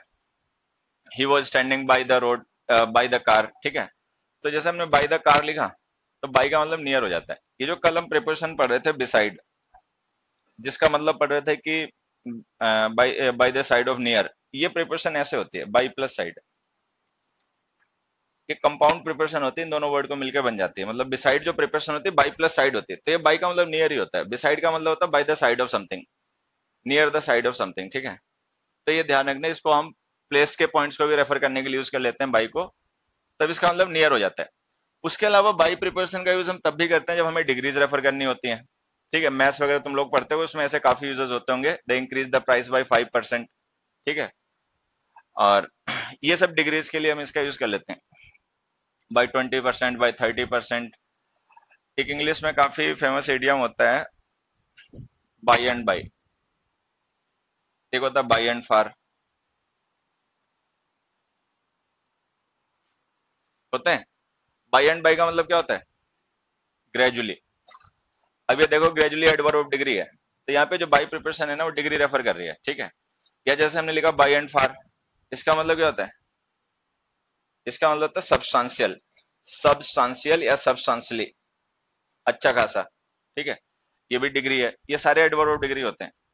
तो बाई प्रिपरेशन जो होती है, इंग्लिश के काफी ऐसे इडियम्स होते हैं जहां पे इसका हम यूज करते हैं, और वो इडियम्स हो जो होते हैं वो एडवर्ब ऑफ डिग्री का मीनिंग होते हैं। तो ये बाई प्रिपरेशन का हम डिग्री के लिए भी यूज करते हैं। जैसे हमने एक सेंटेंस यहाँ पे और लिखा, the water level, the water level has risen by 5 meters।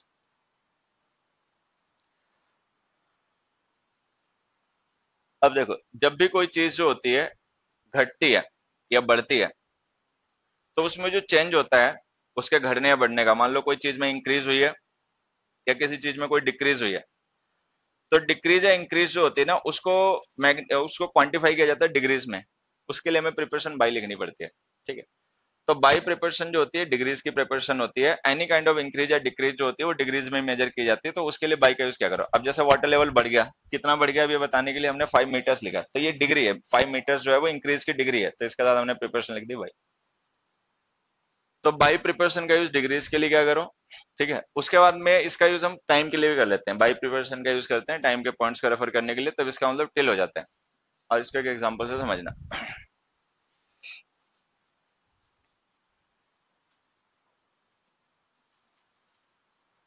He will stay here dash Monday,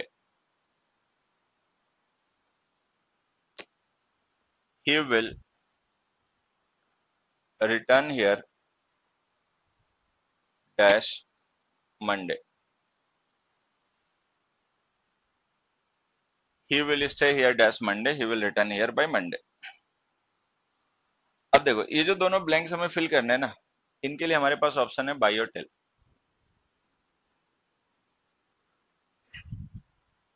अब जैसे कि हमने पहले पढ़ रखा है कि बाई प्रिपोजिशंस होती हैं, इनका यूज हम करते हैं टाइम के उन पॉइंट्स को रेफर करने के लिए जहां पे किसी एक्शन की स्टेट कंप्लीशन की होगी, ठीक है। इनमें से जो बाई प्रिपोजिशन होती है इसका मतलब होता है एट और बिफोर द पॉइंट मेंशन्ड। जो हमने पॉइंट मेंशन किया है ना, या तो वो पॉइंट या उससे पहले का कोई भी पॉइंट, इसका मतलब ये होता है। अच्छा, टिल का मतलब होता है up to the point mentioned, जो हमने पॉइंट मेंशन किया है उस पॉइंट तक।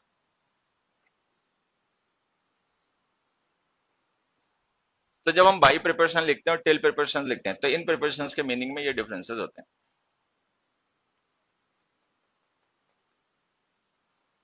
अब देखो होता है क्या, जब हम टिल यूज करते हैं ना, तो इसका मतलब हम जिस समय बात कर रहे हैं उस समय से लेकर फर्दर किसी पॉइंट को रेफर कर रहे हैं, और इस बीच के सारी ड्यूरेशन इसमें कवर हो गई, ठीक है। टिल का मतलब हो गया जिस समय बात कर रहे हैं उस समय से लेके उस पॉइंट तक जिसको हमने टिल के साथ लिख दिया। जैसे हमने टिल मंडे लिखते हैं तो इसका मतलब मंडे तक। तो ये जो टिल प्रिपरेशन होती है ना, जब हम इसका यूज करते हैं तो वो लिखी गई जो फ्रेज होती है वो ड्यूरेशन को रेफर करती है। तो टिल का यूज हम करते हैं जब हमें ड्यूरेशन ऑफ टाइम को कवर करना हो, जब हम बात कर रहे हैं उस समय से लेकर किसी दूसरे पॉइंट तक, तो वो बीच की सारी ड्यूरेशन टिल होती है। अच्छा, लेकिन जब बाई यूज करते हैं तब ऐसा नहीं होता। बाई का मतलब होता है एट और बिफोर द पॉइंट मेंशन, मतलब जो पॉइंट हमने मेंशन किया है तो उस समय, अगर उस समय नहीं तो फिर उससे पहले के किसी पॉइंट पे। लेकिन चूंकि वो पॉइंट को रेफर करती है तो वो प्रिपरेशन पॉइंट की होती है। तो जो बाई प्रिपरेशन होती है, ये प्रिपरेशन जब हम यूज करते हैं तो वो लिखी गई फ्रेज टाइम के पॉइंट को रेफर करती है। टिल प्रिपरेशन जब हम लिखते हैं तो वो लिखी गई फ्रेज जो होती है वो टाइम के ड्यूरेशन को रेफर करती है।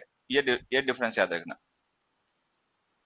दूसरे तरीके से इसको ऐसा समझ सकते हो कि बाई का यूज हम तब करते हैं सेंटेंस में जब हमें व्हेन को रिप्लाई करना हो। टिल का यूज तब करते हैं जब हाउ लॉन्ग को रिप्लाई करना हो।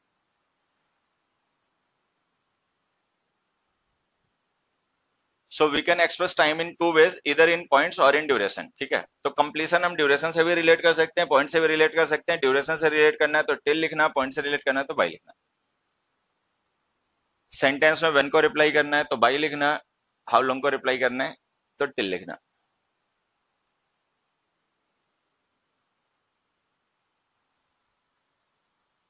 ठीक है, जब हमने लास्ट टाइम टेंस में इन्हें डिस्कस किया होगा तो इतनी बातें डिस्कस नहीं की होंगी, क्योंकि वहां पे हमें टेंस सीखना था, यहाँ पे प्रिपोजिशन का डिफरेंस सीखना, तो यहाँ पे अपना समझ लेना। अब पहले में देखो, व्हेन का रिप्लाई चाहिए या हाउ लॉन्ग का? He will stay here, when will stay here, how long? How long, तो टिल लिख दो। फिर हमने लिखा he will return here, when will he return here, how long will he return here? When, तो या by link.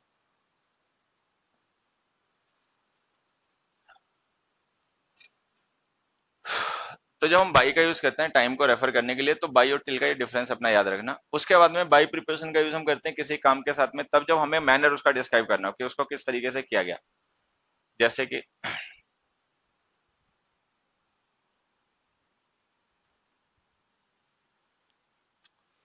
Mohan solve the question dash a calculator dash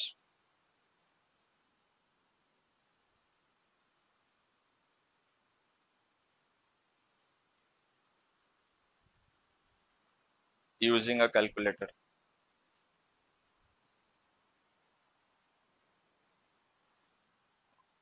अब देखो, मोहन ने पजल या कोई क्वेश्चन उसने सॉल्व किया, ठीक है, कैसे उसने सॉल्व किया अब हमें ये बताना है। यहाँ पे हमने ये बताने के लिए लिखा है कैलकुलेटर। कैलकुलेटर है एक मींस जिसकी मदद से काम किया होगा, तो लिखो विद। अच्छा, यूजिंग अ कैलकुलेटर जो है ना, ये यूजिंग अ मैनर। एक्शंस में एक ही एट्रीब्यूट होता है, ये हमने एडवर्ब में, नॉन फाइनाइट वर्ब में भी पढ़ा होगा। मैनर, मैनर के अलावा कुछ होता नहीं है। तो यूजिंग जो है ना, ये वर्ब है नॉन फाइनाइट, इसमें एक ही एट्रीब्यूट होता है मैनर। मैनर के लिए प्रिपरेशन लिखा करो बाई। तो इसको ऐसे लिखो, बाई यूजिंग अ कैलकुलेटर। तो अगर हमने कोई काम किया, उस काम को करने के लिए जो भी हमने इंस्ट्रूमेंट यूज किया उसके साथ तो हमेशा लिखो विद। लेकिन अगर इंस्ट्रूमेंट के अलावा और कोई सिचुएशन रेफर करनी है, कोई मैनर वगैरह बताना है काम करने का, तो फिर लिखा करो बाई। तो बाई यूजिंग अ कैलकुलेटर जो है ना वो मैनर है, और विद अ कैलकुलेटर में जो कैलकुलेटर है वो इंस्ट्रूमेंट है। इंस्ट्रूमेंट के लिए प्रिपरेशन विद, मैनर के लिए प्रिपरेशन बाई। ठीक है, उसके बाद मीन्स ऑफ ट्रांसपोर्टेशन के साथ में हम बाई का कैसे यूज करते हैं वो आर्टिकल में पढ़ ही रखा है अपना, वहीं से देख लेना।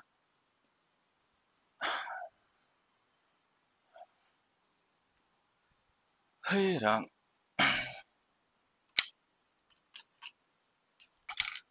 उसके बाद में आगे हमारे इंटो प्रिपरेशन। देखो,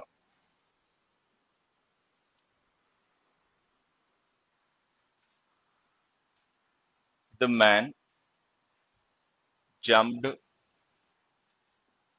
डैश द ट्रेन।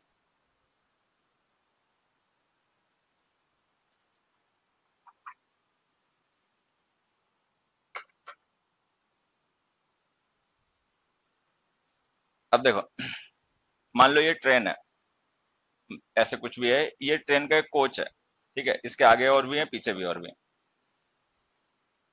अब कोई पर्सन ऐसा जो प्लेटफॉर्म पे था वो अंदर जंप कर गया, ठीक है, तो ये इनवर्ड मोशन है। आउटसाइड था कोच के, इनसाइड चला गया, तो इनटू। इनसाइड था बाहर आ गया, आउट ऑफ। ठीक है, पहले से ही ऑलरेडी इनसाइड था, अंदर ही खड़े खड़े डब्बे में कूद रहा है, इन। इन इन लिख दो, इन द ट्रेन। अंदर ही खड़ा है, वहीं पे अपना कूद रहा है। ठीक है, ऊपर खड़ा है, डब्बे के ऑन या ऑन लिख दो, ठीक है। इस तरीके से उसने जंप किया कि क्रॉस करके दूसरी साइड ही चला गया, ओवर लिख दो, ठीक है। इस तरीके से उसने जंप किया कि ऊपर से नहीं गया, बीच में से एक दरवाजे से दूसरे दरवाजे सीधा निकल गया जंप करके, थ्रू लिख दो,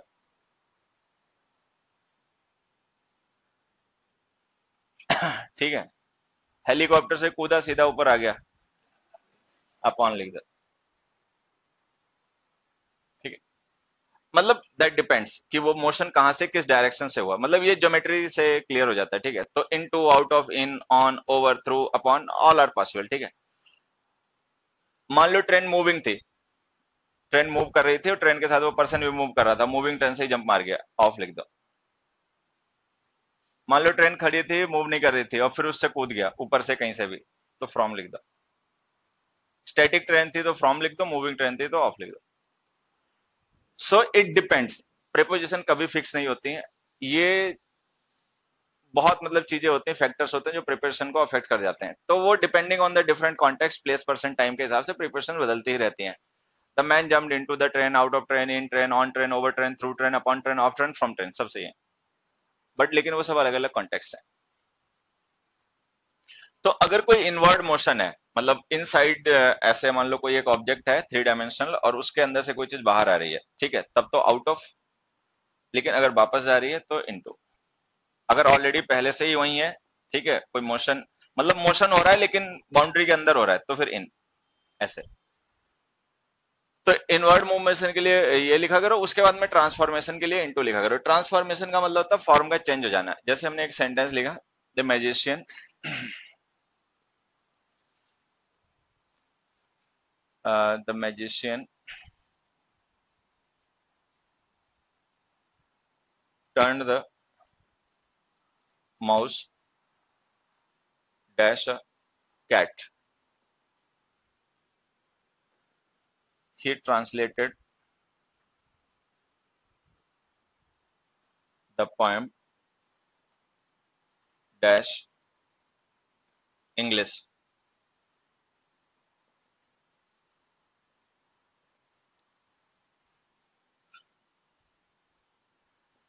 तीसरा,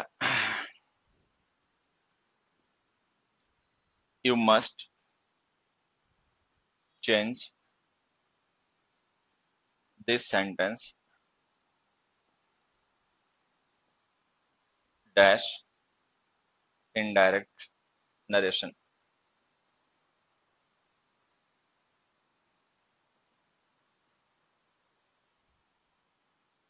अब देखो,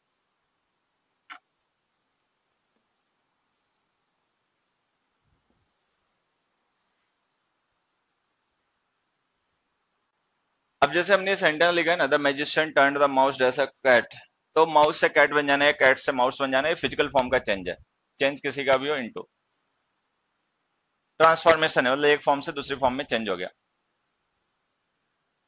अच्छा, फिर हमने लिखा the he translated the poem dash English, ठीक है। अब अगर इंग्लिश में चेंज किया, तो पहले कोई भी लैंग्वेज में रहा होगा, तो ये लैंग्वेज का चेंज है। अब चाहे फिजिकल फॉर्म का चेंज है चाहे लैंग्वेज फॉर्म का चेंज है, दोनों सिचुएशन में इनटू लिखा करो। अच्छा, उसके बाद में लैंग्वेज नहीं चेंज की, सेम लैंग्वेज है, बस डायरेक्ट से इनडायरेक्ट चेंज कर दिया, ये भी ट्रांसफॉर्मेशन है सेंटेंस के स्ट्रक्चर का। अब चाहे स्ट्रक्चर का चेंज हो तब भी इनटू।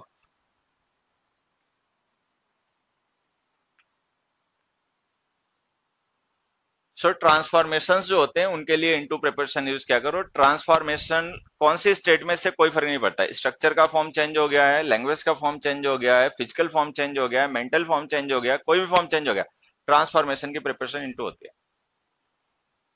तो ट्रांसफॉर्मेशन के लिए इनटू लिखा करो, इनवर्ड मूवमेंट के लिए इनटू लिखा करो, ये लो हो गया इनटू। अब आ जाते हैं इन पे। इन प्रिपरेशन का यूज हम करते हैं तब जब हमें किसी एरिया या रीजन को रेफर करना हो, ठीक है। जैसे कि there are some trees dash the park, और there are some books dash the box.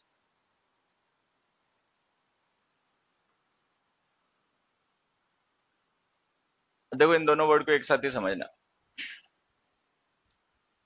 जब भी कोई रीजन या एरिया होता है ना, तो उसके अंदर जो ऑब्जेक्ट होता है वो कन्फाइंड ही होता है। अब कोई भी ऐसी चीज जिसकी अपनी एक डेफिनेट बाउंड्री, एक डेफिनेट लिमिट है, और उस बाउंड्री, उस लिमिट के अंदर जो भी है, जो भी उसके अंदर इंक्लूडेड है, सो इन है। अब जैसे पार्क है, पार्क एक एरिया है, ठीक है, और इस एरिया की अपनी जरूरी बाउंड्री होगी। हर एक पार्क की अपनी एक बाउंड्री होती है, ठीक है। उस बाउंड्री के अंदर का एरिया जो है वो पार्क है। उसके बाहर का एरिया रोड है, हॉस्पिटल है, स्कूल है, स्टेडियम है, हाउस है, जो है, मतलब उसमें बना रहेगा। लेकिन ये एरिया इस बाउंड्री के अंदर का पार्क है। अब इतने एरिया में कुछ भी है ना, सो इन है। उसी तरीके से जो बॉक्स है उसका भी अपना एक एरिया है, ठीक है, तो उसमें भी इन है। लेकिन अगर हम देखें तो बॉक्स में पार्क में एक डिफरेंस है। पार्क में केवल एरिया है, बॉक्स में वॉल्यूम भी है। तो वॉल्यूम भी है, तो एक प्रिपरेशन का ऑप्शन यहाँ पे और ओपन हो जाता है, इनसाइड। तो ऐसे ऑब्जेक्ट्स जो वॉल्यूम इंक्लूड करते हैं, जो थ्री डायमेंशनल होते हैं, उनके साथ में हम इनसाइड भी लिख सकते हैं। इनसाइड का केवल यूज तभी जब वो थ्री डायमेंशनल ऑब्जेक्ट हो। Inside the room, inside the park नहीं, इनसाइड द रूम, ठीक है। तो अगर ऐसे ऑब्जेक्ट्स हो तो थ्री डायमेंशनल हो, जिनमें वॉल्यूम होता है, तो उनके साथ हम इनसाइड भी लिख सकते हैं। लेकिन जो टू डायमेंशनल ऑब्जेक्ट्स होते हैं, या जिनमें मतलब हाइट थर्ड डायमेंशन होती नहीं है, या जिनका हमारा कॉन्सेप्ट ही टू डायमेंशन का होता है, उनके साथ में हमेशा इन लिखा करो। Third example, there is a coin dash my pocket.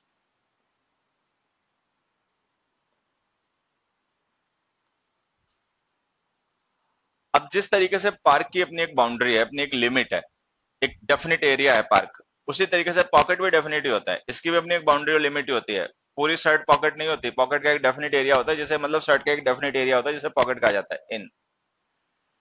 अब ये जो इंक्लूजन वाला सीन है ना, इसको हम कहीं भी अप्लाई कर सकते हैं। जैसे हमने लिखा there are 5 members in my family, तो फैमिली की भी अपनी बाउंड्री होती है। हर एक पर्सन फैमिली नहीं होता, पड़ोसी फैमिली का पार्ट नहीं होता, हर रिश्तेदार भी फैमिली का पार्ट नहीं होता। ब्लड रिलेटिव्स का जो ग्रुप है, we call it family.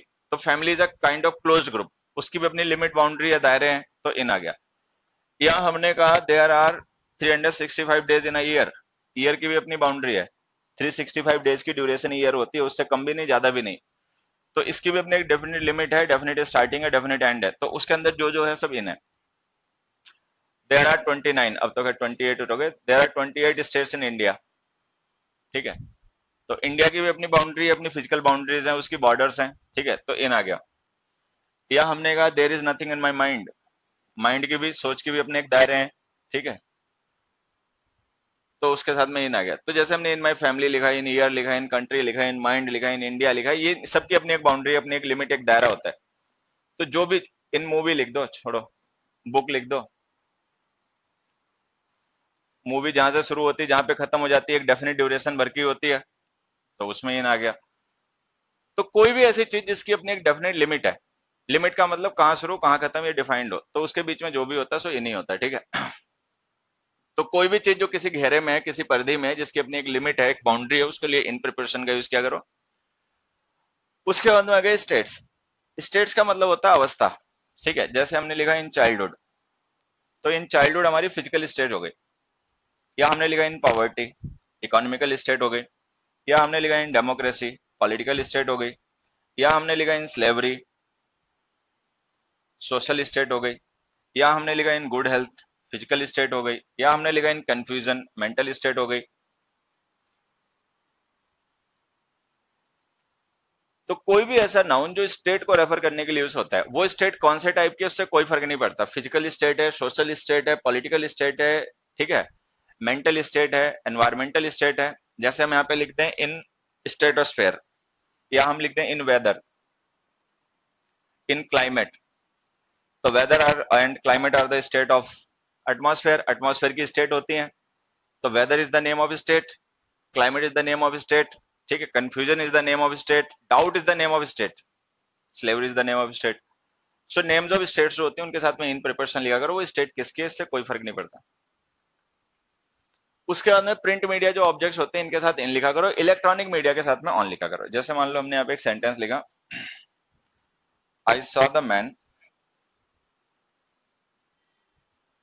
Dash a book, और I saw the man dash TV.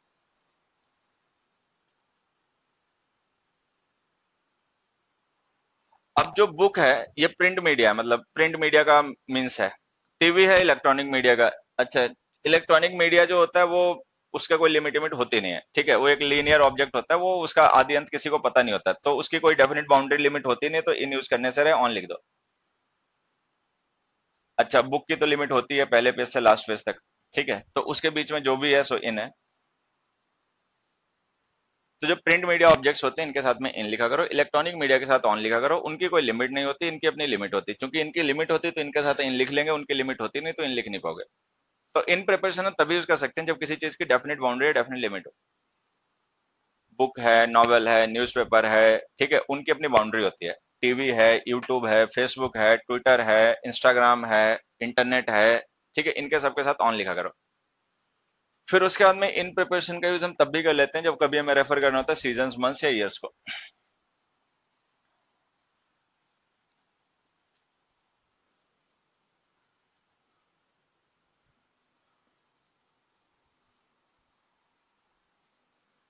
जैसे किसका फोन है ये?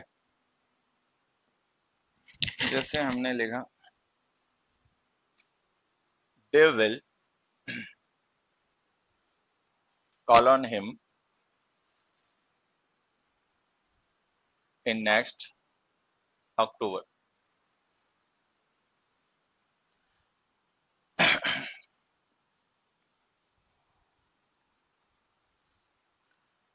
अब देखो, जैसे ही हमने लिखा ना they will call on him in next October, ठीक है, तो हमने यहाँ पे प्रिपरेशन लिख दी इन।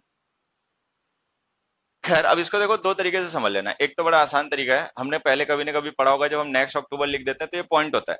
जैसे नेक्स्ट मंथ पॉइंट होता है, नेक्स्ट ईयर पॉइंट होता है, वैसे नेक्स्ट अक्टूबर भी पॉइंट है। क्योंकि पॉइंट है तो पॉइंट में कोई डायमेंशन होती नहीं है, उसका कोई बिगनिंग कोई एंड होता नहीं है। तो जब उसमें कोई बिगनिंग एंड होता नहीं तो उसकी कोई लिमिट भी नहीं होती। लिमिट भी नहीं होती तो इन प्रिपरेशन फिर तो गलती हो गई। तो एक तो ऐसे हटा दो इसे। दूसरा, इसको ऐसे समझ लेना, जो टाइम डिनोटिंग वर्ड्स होते हैं, जैसे ये अक्टूबर है, अगस्त है, कुछ भी है, ठीक है, या हम कोई सीजन लिख दें, विंटर लिख दें,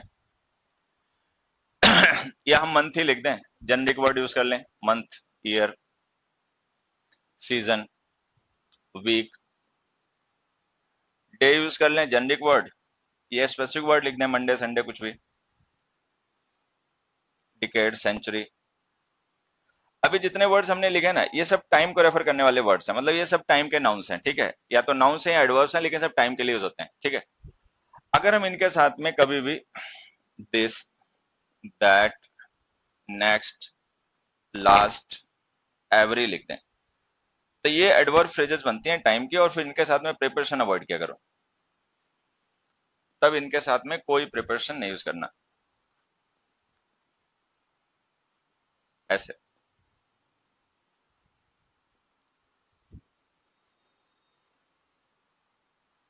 तो वो जो नेक्स्ट अक्टूबर लिखा था ना, इसके साथ में इन वैसे ही गलत होना था, तो उसको सिंपली ऐसे लिखो, they will call on him next October.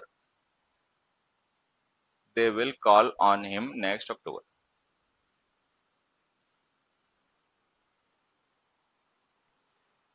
एक और एग्जांपल समझने की बात, we are too busy in this week.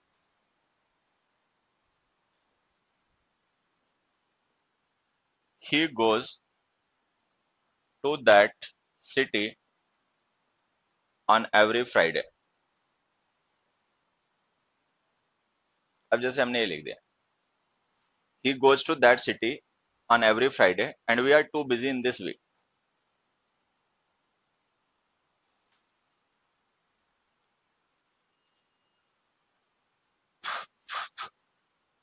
अब देखो, ये जो दिस वीक हमने लिखा ना, पहली बात तो ये पॉइंट है, इसलिए इन नहीं लिखना चाहिए। और दूसरी बात, जब बता ही दिया कि इन टाइम डिनोटिंग वर्ड्स के साथ में अगर हम next, last, this, that, each, every लिख दें, ईच तो खैर नहीं लिख पाओगे, एवरी लिखना पड़ेगा, ठीक है, तो इनके साथ प्रिपरेशन फिर लिखा ही मत करो, सीधे हटा दो।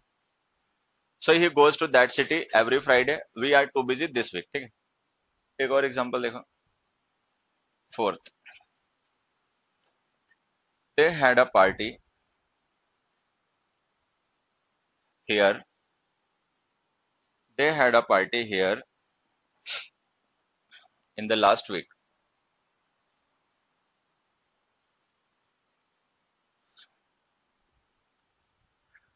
they had a party here in the last week of July. ये जुलाई के जून लिख दो चलो.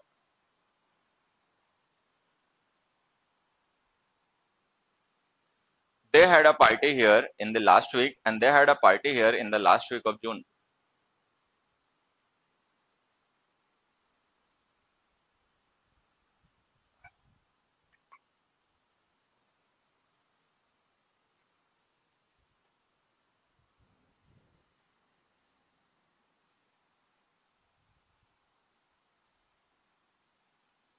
देखो,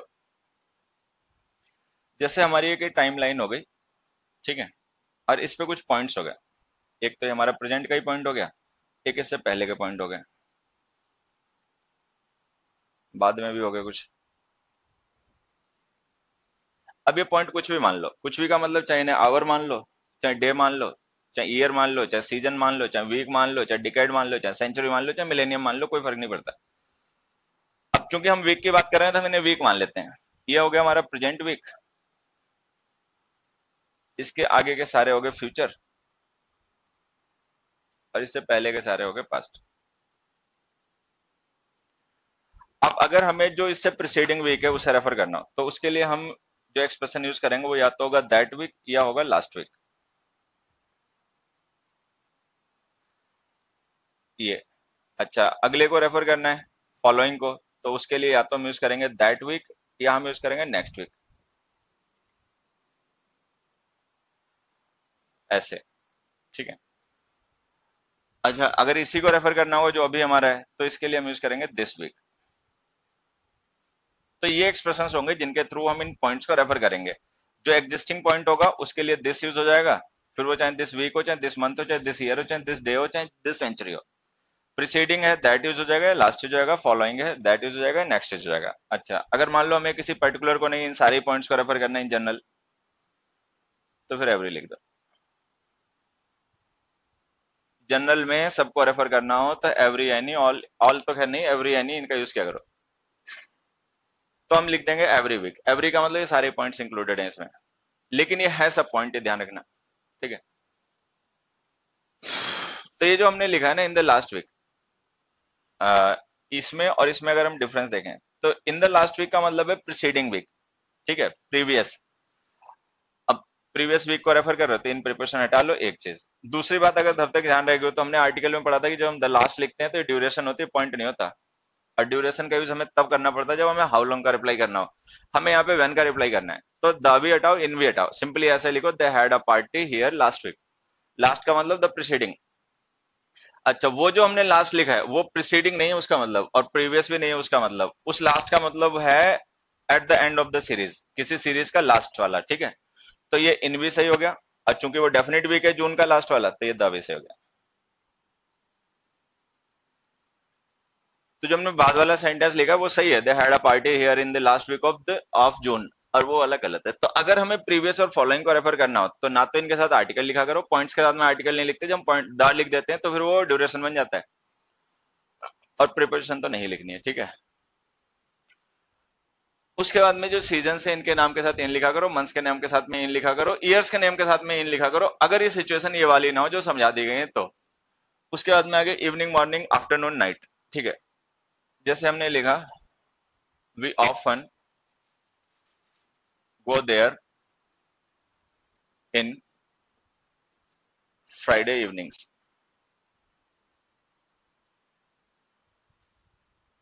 ऐसे. तो अगर वहां पे इवनिंग लिखा होता ना तो हमें इन प्रिपरेशन यूज करनी चाहिए, in the evening, in the afternoon, ऐसे. लेकिन यहाँ पे जो हम प्रिपरेशन यूज करें ना वो डे के लिए यूज होगी.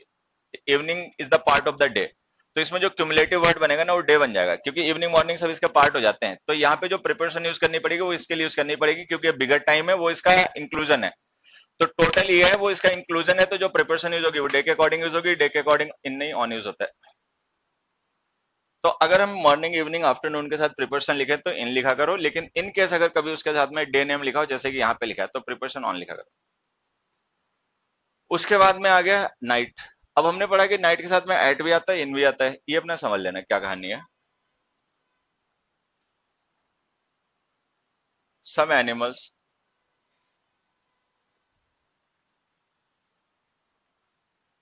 can see even dash night.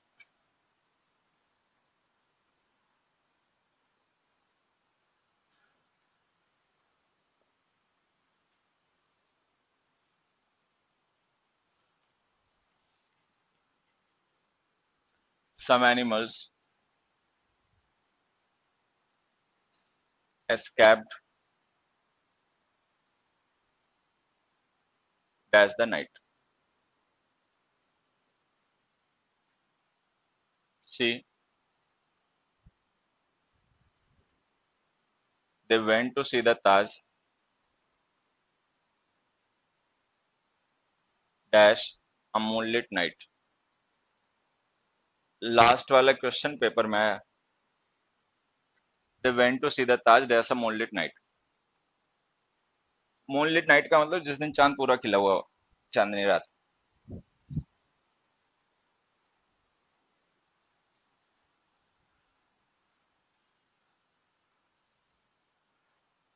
अब देखो, ये जो नाइट हमने लिखा ना, night is the part of day. Day जो होता है वो 24 आवर्स का होता है, नाइट उसी का पार्ट होता है. ठीक है, तो यहाँ पे जो नाइट हम रेफर कर रहे हैं ना, ये जनरल हो गया.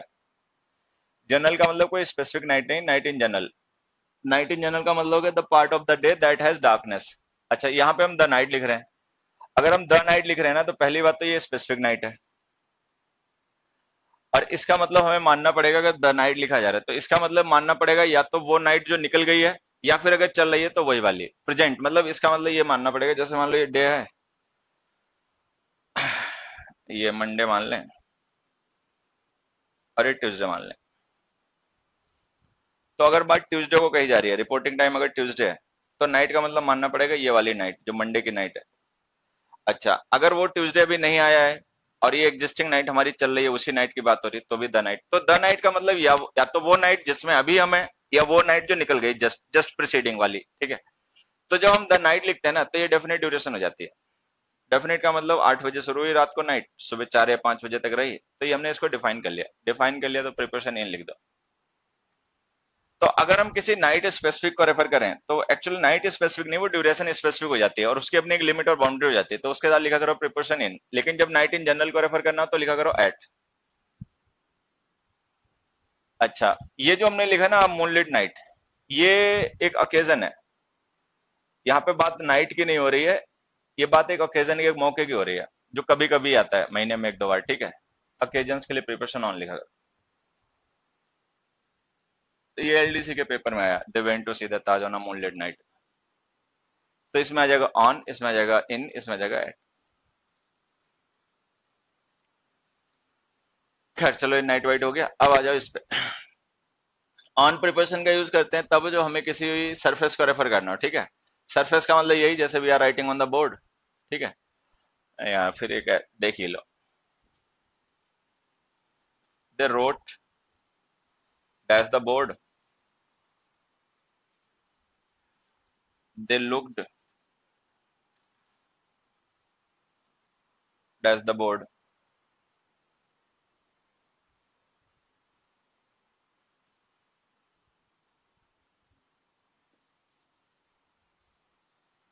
अब जैसे कोई भी पर्सन राइट करेगा, तो हवा में तो कोई राइट कर नहीं सकता. ठीक है, उसके लिए सरफेस मस्ट है. ठीक है, क्योंकि राइट जो होता है वो एक इंप्रेशन होता है, उस इंप्रेशन को एक सपोर्ट चाहिए होता है. तो वो जो भी सपोर्ट मिल गया, वॉल मिल गई, ट्री मिल गया, जो भी मिल गया, सीधे ऑन लिख दो. तो जब भी हम राइट करते हैं ना, तो हमें राइट करना मतलब एक तरीके से इंस्क्रिप्शन होता है. तो इंस्क्रिप्शन के लिए हमें कोई सरफेस चाहिए होती है जिसपे हम इंस्क्राइब करें उसको. ठीक है, वो किसी भी चीज की सरफेस हो सकती है, बोर्ड की हो सकती है, वॉल की हो सकती है, ट्री की हो सकती है, पेज की हो सकती है, किसी भी चीज की हो सकती है, उसके लिए लिख दो ऑन. अच्छा, लेकिन जब हम देखते हैं, तो देखने का मतलब ये होता है, मतलब ये लिटरल मीनिंग नहीं लेना है, इसको फिगरेटिव समझना है, कि जब हम देखते हैं ना, तो हमारी आंखों से एक लाइट सी रेज आती है. ठीक है, हिट करती है किसी न किसी ऑब्जेक्ट को. अब जैसे मान लो हमने अपनी आई साइट को हिट किया बोर्ड पे, तो एक टारगेट हो गया, एट आ गया. अब मान लो कोई ऐसा पर्सन रहे देवी किस्म का, कि उस बोर्ड के पार भी उसकी लाइट चली गई विदाउट एनी इंटरप्शन, थ्रू लिख दो. कोई ऐसा है कि बोर्ड के पार ही देख ले, दीवार के पार ही दिखाई पड़ जाए, उसे क्या है, तो थ्रू लिख देगा. लेकिन अगर वो हिट करने के बाद वहीं पर ड्रॉप हो गई या रुक गई, ठीक है, तो फिर एट लिखना पड़ेगा. तो जब हम लुक वर्ब यूज करेंगे ना, तो बोर्ड का रोल अलग हो जाएगा, राइट वर्ब यूज करेंगे तो उसका रोल अलग है, मतलब उसका रोल अलग हो जाएगा। राइट लिखोगे तो बोर्ड को सरफेस माननी पड़ेगी, क्योंकि राइट करने के लिए सरफेस चाहिए होती है, लुक करने के लिए सरफेस चाहिए नहीं होती है। We can look into space, space में भी देख सकते हैं। तो उस सिचुएशन में हमें उसको टारगेट मानना पड़ेगा कि जब भी हम लिक करते हैं किसी चीज को, तो हम क्या करते हैं, वहां पे अपनी आई साइट को हिट करते हैं। तो हिट के लिए, टारगेट के लिए हमें साइड लिखा करो। तो सरफेस की प्रिपरेशन ऑन होती है, ध्यान रखना। उसके बाद में आ गई लाइन। लाइन के लिए प्रिपरेशन लिखा करो ऑन। जैसे हमने एक सेंटेंस लिखा, ही वुड लिव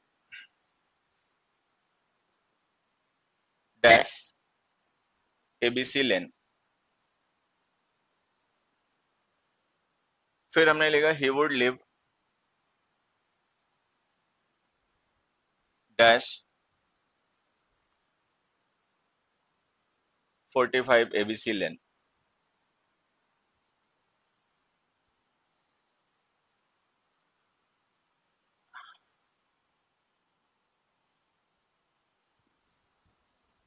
अब देखो,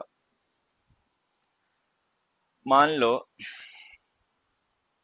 ये एक सिटी है, दिल्ली है या कुछ भी है, तो एक रीजन है, एक एरिया है। इससे अगर हम किसी चीज को रिलेट करेंगे जो इस रीजन या एरिया में इंक्लूडेड है, तो प्रिपरेशन इन आ जाएगी। फिर क्या है, इस सिटी के अंदर जो डिफरेंट पॉइंट्स हैं, हॉस्पिटल्स हैं, स्कूल्स हैं, कॉलेजेस हैं, उनको आपस में इंटरकनेक्ट करने के लिए दुनिया भर की लाइंस हैं। अब उन्हें चाहे स्ट्रीट कहो, चाहे लेन कहो, चाहे रोड कहो, चाहे जो चाहे कहो, ठीक है। तो अगर हमें किसी ऑब्जेक्ट की रिलेशन उस रोड से या उस लाइन से शो करनी हो, तो प्रिपरेशन ऑन लिखो। फिर हर एक लाइन पे कुछ ना कुछ पॉइंट है, कोई पुलिस स्टेशन है, कोई कोचिंग है, कोई हाउस है, वगैरह वगैरह। अगर हमें किसी चीज को उस पॉइंट से रिलेट करना है, तो प्रिपरेशन एट लिखो। तो एट प्रिपरेशन पॉइंट की होती है, ऑन प्रिपरेशन लाइन की होती है, इन प्रिपरेशन रीजन की होती है, ठीक है। तो ये जो लाइंस होती हैं, जो स्ट्रीट्स होती है ना, ये लाइन होती हैं। कोई भी ऑब्जेक्ट अगर किसी लाइन से अटैच्ड है और हमें ये शो करना है, तो ऑन। लेकिन जब हम 45 लिख देंगे, तो ये पर्टिकुलर एड्रेस हो जाएगा, ये पॉइंट माना जाएगा, फिर ये लाइन नहीं रहेगा। 45 जो है वो पॉइंट है, पॉइंट है, तो एट।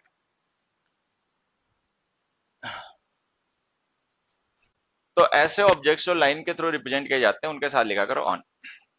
अब देखो, जैसे हमने यहाँ पे लिखा, there are two fielders on boundary. So boundary is a line, boundary एक लाइन है। या हमने लिखा, there are more troops being deployed on border, border is a line.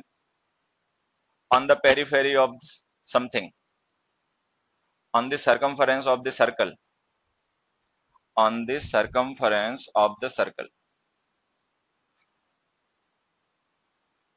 या हमने कहा, on the outskirts of the city, on the outskirts of the city. Most crime happens at the outskirt of the city. Outskirts का line हो गई, ठीक है, boundary शहर की। या हम लिखते हैं, on the brim of something, on the verge of madness, on the verge of bankruptcy. ये सब लाइंस हैं। मीनिंग पता हो तो ठीक है, नहीं पता अपना डिक्शनरी विक्शनरी में ढूंढ लेना जाके। तो अगर हम कभी किसी ऐसे ऑब्जेक्ट को रेफर करें which is represented by a line, ठीक है, तो उसके साथ में प्रिपरेशन ऑन लिखा करो। तो अगर हमें किसी चीज का अटैचमेंट शो करना है किसी लाइन से या लाइन लाइक ऑब्जेक्ट से, तो ऑन प्रिपरेशन का यूज क्या करो। अब देखो, अभी हम कॉलेज वाली बात कर रहे थे ना, उसी को थोड़ा सा आगे बढ़ाते हैं। मान लो ये रोड है, तो रोड भी एक तरीके की लाइन है। अब कोई भी ऐसा पॉइंट जो इस लाइन से अटैच्ड है, मान लो किसी पर्सन का कॉलेज जो है वो इस रोड पे ही है, ठीक है, रोड के बीच में तो नहीं होगा, अटैच्ड होगा, तो इसके लिए प्रिपरेशन ऑन। लेकिन अगर अटैच नहीं है, डिटैच्ड है, तो प्रिपरेशन ऑफ। तो ये जो कॉलेज, अगर हम मान लें कॉलेज ए है और ये कॉलेज बी है, तो college A is on the road, college B is off the road. Off का मतलब डिटैच्ड, ऑन का मतलब अटैच्ड। अच्छा, उसके बाद में जैसे हमने ऑन द रोड लिखा, तो रोड लाइन है। इसी तरीके से कोई पर्सन मान लो कहीं जा रहा है, ठीक है, किसी ने उससे पूछा फोन करके कब तक आओगे, तो उसने आंसर कर दिया, I M on the way. तो ऑन द वे जो हमने ऑन प्रिपरेशन लिखी, इसकी भी वजह वही है कि जो वे होता है ना, हमारे जो मूवमेंट होता है वो लाइन में होता है, तो वे भी लाइन है, तो हमने कह दिया ऑन द लाइन। तो जो लाइन लाइक ऑब्जेक्ट्स होते हैं उनके साथ ऑन लिखा करो, वो चाहे इसमें से किसी भी टाइप को अपना ध्यान रखना। अकेजन्स जो होते हैं, अकेजन्स का मतलब जो होता है, फेस्टिवल्स हो गए, कोई सिंगल डे इवेंट हो गया, तो उनके सबके साथ ऑन लिखा करो। The Muslims keep fast dash Ramzan, the Muslims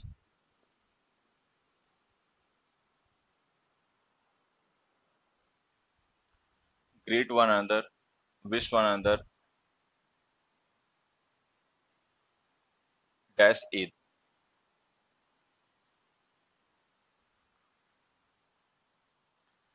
अब देखो, कुछ ओकेजन्स ऐसे होते हैं जो रिलेटेड टू सम डे होते हैं, मतलब एक पर्टिकुलर डे के ओकेजन्स होते हैं, उनके सबके साथ में ऑन लिखा करो। डे की प्रिपरेशन भी ऑन होती है, ठीक है। जैसे देखो, जैसे हमने लिखा on Monday, Monday is a day. On Independence Day, that is a day too. या हमने लिखा on his birthday, that is a day too. या हमने लिख दिया on his anniversary, that is a day too. या हमने कहा on coming home, that is a day too. या हमने कहा on the arrival of the British, that is a day too, etcetera. तो इस तरीके के इवेंट्स, देखो इसमें होली दिवाली भी चाहे अपना लिख ही लेना कहीं ना कहीं पे, ठीक है। तो ऐसे इवेंट्स या ओकेजन्स जो related to some particular day होते हैं ना, उनके साथ में प्रिपरेशन ऑन लिखा करो। On Monday, on Tuesday, on फलाना, ऑन ढिमकाना। Anniversary is a date, anniversary date के अकॉर्डिंग यूज होती है तो वो डे हो गया। बर्थडे भी डेट के अकॉर्डिंग यूज होता है, डे यूज हो गया। किसी ब्रिटिश इंडिया में कब आए, तो अगर हम उस डे को रेफर करें, क्योंकि वो डे से ही रिलेट करना पड़ेगा उनके आने को, तो भी ऑन हो गया। कोई पर्सन बाहर गया था, घर वापस आया, तो हम उसको डेट से रिलेट करेंगे, ना कि आवर या मंथ से। तो डेट से रिलेट करोगे तो भी ऑन लिख दिया, ठीक है। अभी जो ईद है ना, इसकी कहानी यही है, एक पर्टिकुलर सिंगल डे इवेंट है, तो इसके साथ में लिख दो ऑन। लेकिन रमजान जो होता है वो पूरे महीने भर का होता है, ठीक है, तो इसके साथ में लिखना एट। अब हमें ध्यान क्या रखना है कि जो सिंगल डे इवेंट्स होते हैं या जो सिंगल डे फेस्टिवल्स होते हैं, ओकेजन्स होते हैं, उनके साथ लिखा करो ऑन। लेकिन जो इवेंट्स लॉन्गर ड्यूरेशन के होते हैं, उनके साथ लिखा करो एट। एक और एग्जांपल से समझना, जैसे हमने लिखा ऑन सैटरडे एंड संडे, ठीक है, एट वीकेंड्स,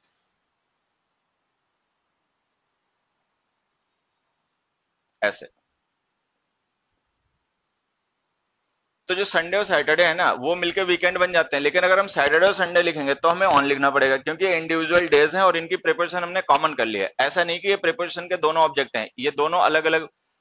ये ऑन प्रिपरेशन का ऑब्जेक्ट है, ये भी ऑन प्रिपरेशन का ऑब्जेक्ट है। चूंकि वो प्रिपरेशन कॉमन होती है, इसलिए हमने एक बार लिख दिया। एक्चुअली ये फ्रेज जो पूरी है ना, ये on Saturday and on Sunday, on common कर लिया।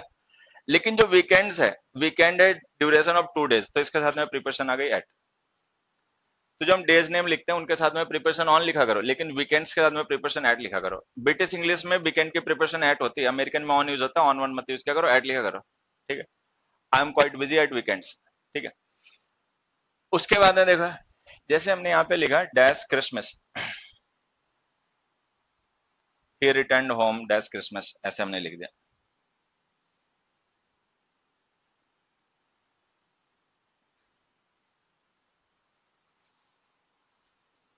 ही return home dash Christmas, blank fill करो इसका। अबे ब्लैंक फिल करो इसका। अब कायदे से ऑन आना चाहिए, क्योंकि क्रिसमस क्या होता है, 25 दिसंबर, सिंगल डे इवेंट होता है। लेकिन ऐसा होता नहीं है। अमेरिकन यूरोपियन कंट्रीज में ना, जो पूरा मतलब वीक जो होता है ना, तो Christmas is a week long duration, मतलब वीक लॉन्ग इवेंट होता है ये। मतलब हम उसको हमारे लिए, क्योंकि हम लोग क्रिसमस मनाते नहीं, तो हमारे लिए वो केवल 25 दिसंबर होता है, लेकिन ऐसा नहीं है। वो वीक लॉन्ग ड्यूरेशन होता है, वीक लॉन्ग इवेंट होता है, तो उसका एट लिखा करो। तो जो क्रिसमस होता है ना, इसके साथ में प्रिपरेशन एट यूज होती है। एट प्रिपरेशन की वजह यही होती है कि वो वीक लॉन्ग ड्यूरेशन होता है। मतलब जिन कंट्रीज में उसको मेनली मनाया जाता है, यूरोपियन अमेरिकन में, तो वहां पे वो वीक लॉन्ग सेलिब्रेशन होता है, तो एट। अगर सिंगल डे को रेफर करोगे तो फिर ऑन ही लिखना पड़ेगा, ऑन 25 दिसंबर। तो ऑकेजन्स का तो ऑन लिखा करो, टॉपिक के साथ ऑन लिखा करो। जैसे हमने एक सिचुएशन यहाँ पे लिखी, ही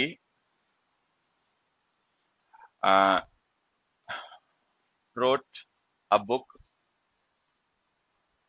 dash aliens। अब जैसे मान लो किसी पर्सन ने कोई बुक लिखी, कोई ऐसे लिखा, ठीक है, या कोई स्पीच दी, या कोई मूवी बनाई, या कोई सीरियल बनाया, या कोई डॉक्यूमेंट्री तैयार की, तो उसका टॉपिक क्या रहा, ठीक है। टॉपिक के लिए प्रिपरेशन लिखा करो ऑन।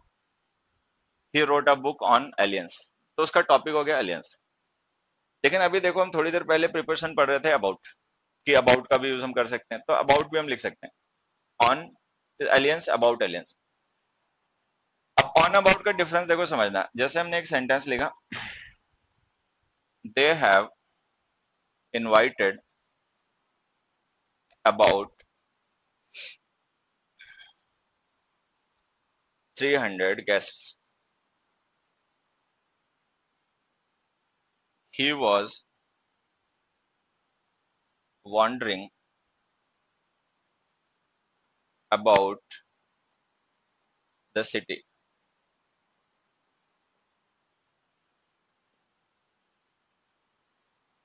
अब जैसे हमने ये लिखा, they have invited about 300 guests and he was wandering dash about the city. ये जो दोनों एग्जांपल्स हैं ना, इनमें अबाउट का अगर तुम्हें मीनिंग समझ में आया तो समझना। फर्स्ट सेंटेंस में अगर हम अबाउट ना भी लिखे ना, केवल 300 गेस्ट लिखें, वो सेंटेंस तब भी सही होगा, ठीक है।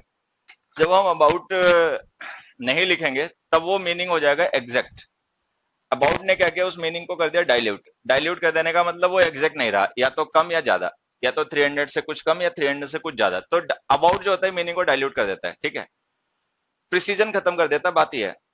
अब हमने लिखा he was wanting about the city. ये जो अबाउट प्रिपोजिशन हम यूज करते हैं ना मोशन के लिए, जैसे यहाँ पे प्रिपोजिशन मोशन के, वॉन्डर करना, भटकना जो है ये मोशन है, मूवमेंट है। जब हम अबाउट प्रिपोजिशन यूज करते हैं ना, तो इस अबाउट का मतलब होता है एमलेसली। जब अगर हम ऐसे लिख दें ना, he was wandering about the city, तो हमें इसको मान के चलना चाहिए कि वो पर्सन बे मतलब घूम रहा था, उसको ना कहीं आना था ना कहीं जाना था, जहां मन कर रहा मुंह घुमाया चल दिया। तो अबाउट प्रिपरेशन जो होती है ना, it shows aimlessness. Aimlessness show करते हैं कि किसी पर्सन के पास कोई काम धाम नहीं है, बेमतलब में अपना टाइम काटना है तो घूम रहा है। तो मैं जो कहना चाह रहा हूँ ये कि अबाउट प्रिपरेशन जो होती है ये प्रिसीजन खत्म कर देती है और चीजों को अप्रोक्सीमेट कर देती है, एग्जैक्ट करने के बजाय अप्रोक्सीमेट कर देती है। तो अगर हम अबाउट लिखेंगे अबाउट एलियंस तो भी सही होगा, लेकिन तब हमें यह मानना पड़ेगा कि उस बुक का प्रिसाइज टॉपिक जो था वो एलियंस नहीं था। कोई बुक लिख दी फैंटेसी के बारे में, लिख दी, ऐसे लिख दी वैसे लिख दी, उसमें एलियंस का भी मेंशन कर दिया, तो अबाउट। लेकिन अगर वो book particularly dedicated to aliens थी या उनकी स्टडी ही थी एलियंस की, तो ऑन लिखना पड़ेगा। तो जब हम ऑन लिखेंगे तो वो प्रॉपर टॉपिक होगा, अबाउट लिखेंगे तो वो प्रॉपर टॉपिक नहीं होगा। खैर, उसके बाद इलेक्ट्रॉनिक मीडिया के साथ ऑन लिखा करो, डेज डेट्स के नाम के साथ ऑन लिखा करो, on Sunday Monday Tuesday. Situation वो वाली ना हो जो हमने डिस्कस कर ली। स्पेंड डिपेंड ये सारी वर्ब एक्सप्लेन की जा चुकी हैं, इनका अपना ध्यान रखना। पॉइंट्स पे आ जाओ।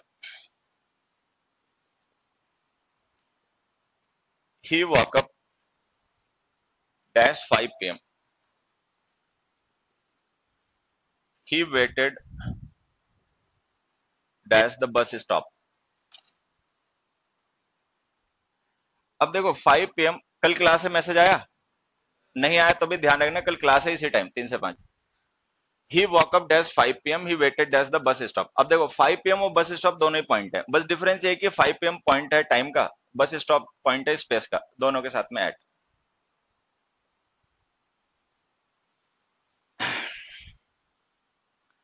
तो अगर हमें किसी सिचुएशन को या मतलब किसी भी ऑब्जेक्ट को या किसी एक्शन को रिलेट करना है पॉइंट से, तो पॉइंट के लिए हमेशा प्रिपरेशन ऐड का यूज क्या करो।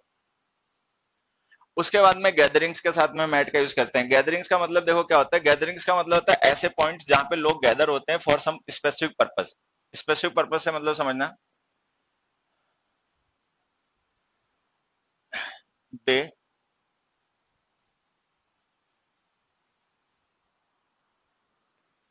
Weighted dash the station. अब देखो, मान लो कोई पर्सन है, उसको कहीं जाना है ट्रेन से, तो ट्रेन से जाने के लिए क्या होता है, एक सिस्टम होता है रेलवेज। रेलवेज में एक तो पटरी होती है, रेल रोड, उस पर ट्रेन वगैरह चलती है। किसी पर्सन को जाना है, ट्रेन में बैठो और चले जाओ, ठीक है। लेकिन अब हर कोई आदमी कहीं भी तो ट्रेन में घुस नहीं जाएगा, बीच में कूद पड़ा, ठीक है। तो उसके लिए क्या है, उस पटरी पे या वो जो रेलवेज है उस पे जगह जगह पॉइंट्स होते हैं, जिन पॉइंट्स को हम स्टेशन कहते हैं, ठीक है। तो ये एक पूरी लाइन हो गई, ये इस लाइन के पॉइंट्स हो गए। अब कहीं आना जाना है तो इस पॉइंट पे आओ, ठीक है। यहाँ चढ़ो ट्रेन में, चाहे उतरो ट्रेन में, चाहे बैठे रहो वहीं पे, जो चाहे करो, लेकिन ये पॉइंट है। तो ये जैसे ये जो स्टेशन है ना, ये गैदरिंग पॉइंट है जहां पे लोग गैदर होते हैं ट्रेन में डिवोर्ट करने के लिए। कहीं आना जाना होता है तो उनको ट्रेन पकड़ने के लिए उन पॉइंट्स पे आगे इकट्ठा होना पड़ता है। अब ये पॉइंट स्टेशन है, ऐड आ गया। अब जैसे हमने ये एट द स्टेशन लिखा, ठीक है, इसी तरीके से हम एट द सिनेमा लिख दें, एट द पार्टी लिख दें, एट द मूवी लिख दें, ठीक है। मूवी तो खैर मत लिखना, कॉन्फ्रेंस लिख दें, सिनेमा कवर ही कर लेगा। मीटिंग लिख दें, सेमिनार लिख दें।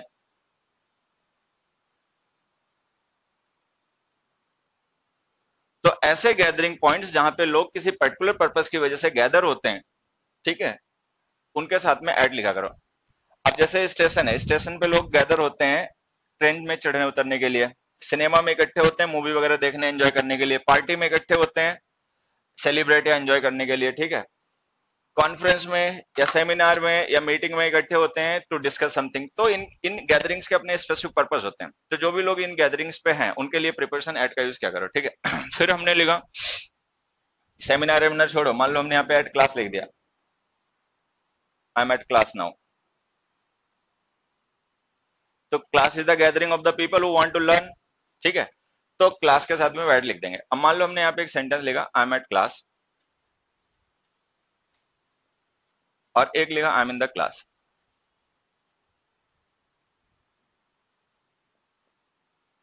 अब जो ये पर्सन कह रहा है आई एम एट क्लास, ये तो है लर्नर, ये स्टूडेंट है, और जो उस जगह पे इकट्ठा है जहां पे पढ़ाई लिखाई हो रही है, जहां पे लेक्चर वगैरह दिया जा रहा है।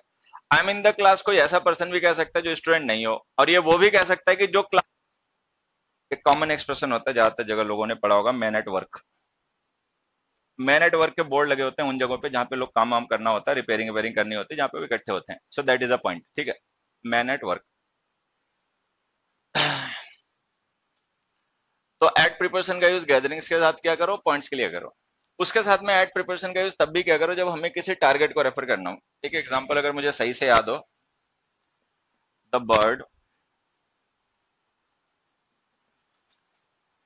The bird doubled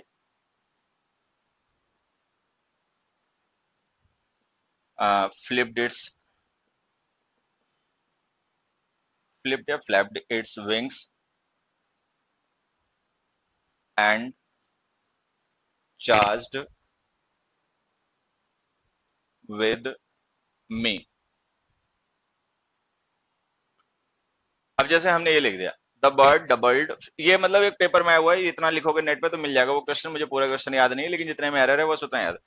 the bird doubled, doubled का मतलब डबल होना, मतलब इकट्ठा होना, उसने अपने को मतलब पावर इकट्ठी करने के लिए इकट्ठा हुआ बर्ड, ठीक है, अपने पंख उसने फड़फड़ाए, एंड चार्ज विद मी, ठीक है। अब यहाँ पे चार्ज का मतलब चार्जिंग करना नहीं है, यहाँ पे चार्ज का मतलब हमला कर देना, जैसे लाठी चार्ज वगैरह होता है वैसे। तो अगर इसने चार्ज किया, अटैक किया, इसका मतलब अटैक है, तो ये टारगेट हो गया, ठीक है। तो उसके साथ में लिख दो एट। तो यहाँ पे जो चार्ज है, चार्ज का मतलब है हमला करना, ठीक है। अच्छा, जिस पे उसने हमला किया वो पर्सन टारगेट हो गया, टारगेट की प्रिपरेशन है एट। तो इसमें पेपर में ये क्वेश्चन आया तो उसमें विद ही लिखा था, उसकी जगह में ऐड लिखना पड़ेगा तो सही हो जाएगा। तो जो टारगेट्स होते हैं उनके सबके साथ में ऐड लिखा करो, ये हमने पिछली क्लास में भी डिस्कस किया। बाकी ये अपना समझ लेना, ये जितनी वर्ब्स लिखे हैं ना, इनके सबके साथ जो हम ऐड लिखते हैं उसकी वजह यही होती है कि इनके ऑब्जेक्ट सारे टारगेट होते हैं। जब भी हम किसी को शाउट करते हैं, शूट करते हैं, एम करते हैं, तो वो पर्सन हमेशा हमारा टारगेट ही होता है, क्योंकि वो टारगेट होता है इसलिए उसको ऐड प्रिपरेशन के साथ लिखना पड़ता है। उसके बाद में ये जो नाउन है, ठीक है, daybreak, sunset, sunrise, dawn, dusk, ये टाइम के पॉइंट्स होते हैं। क्योंकि ये टाइम के पॉइंट्स होते हैं तो इनके साथ भी प्रिपरेशन एट लिखा करो। डोंट वर्क एट नून, ठीक है, एट सनसेट वगैरह वगैरह। बाकी आज के लिए सभी को बाय, अब कल मिलते हैं।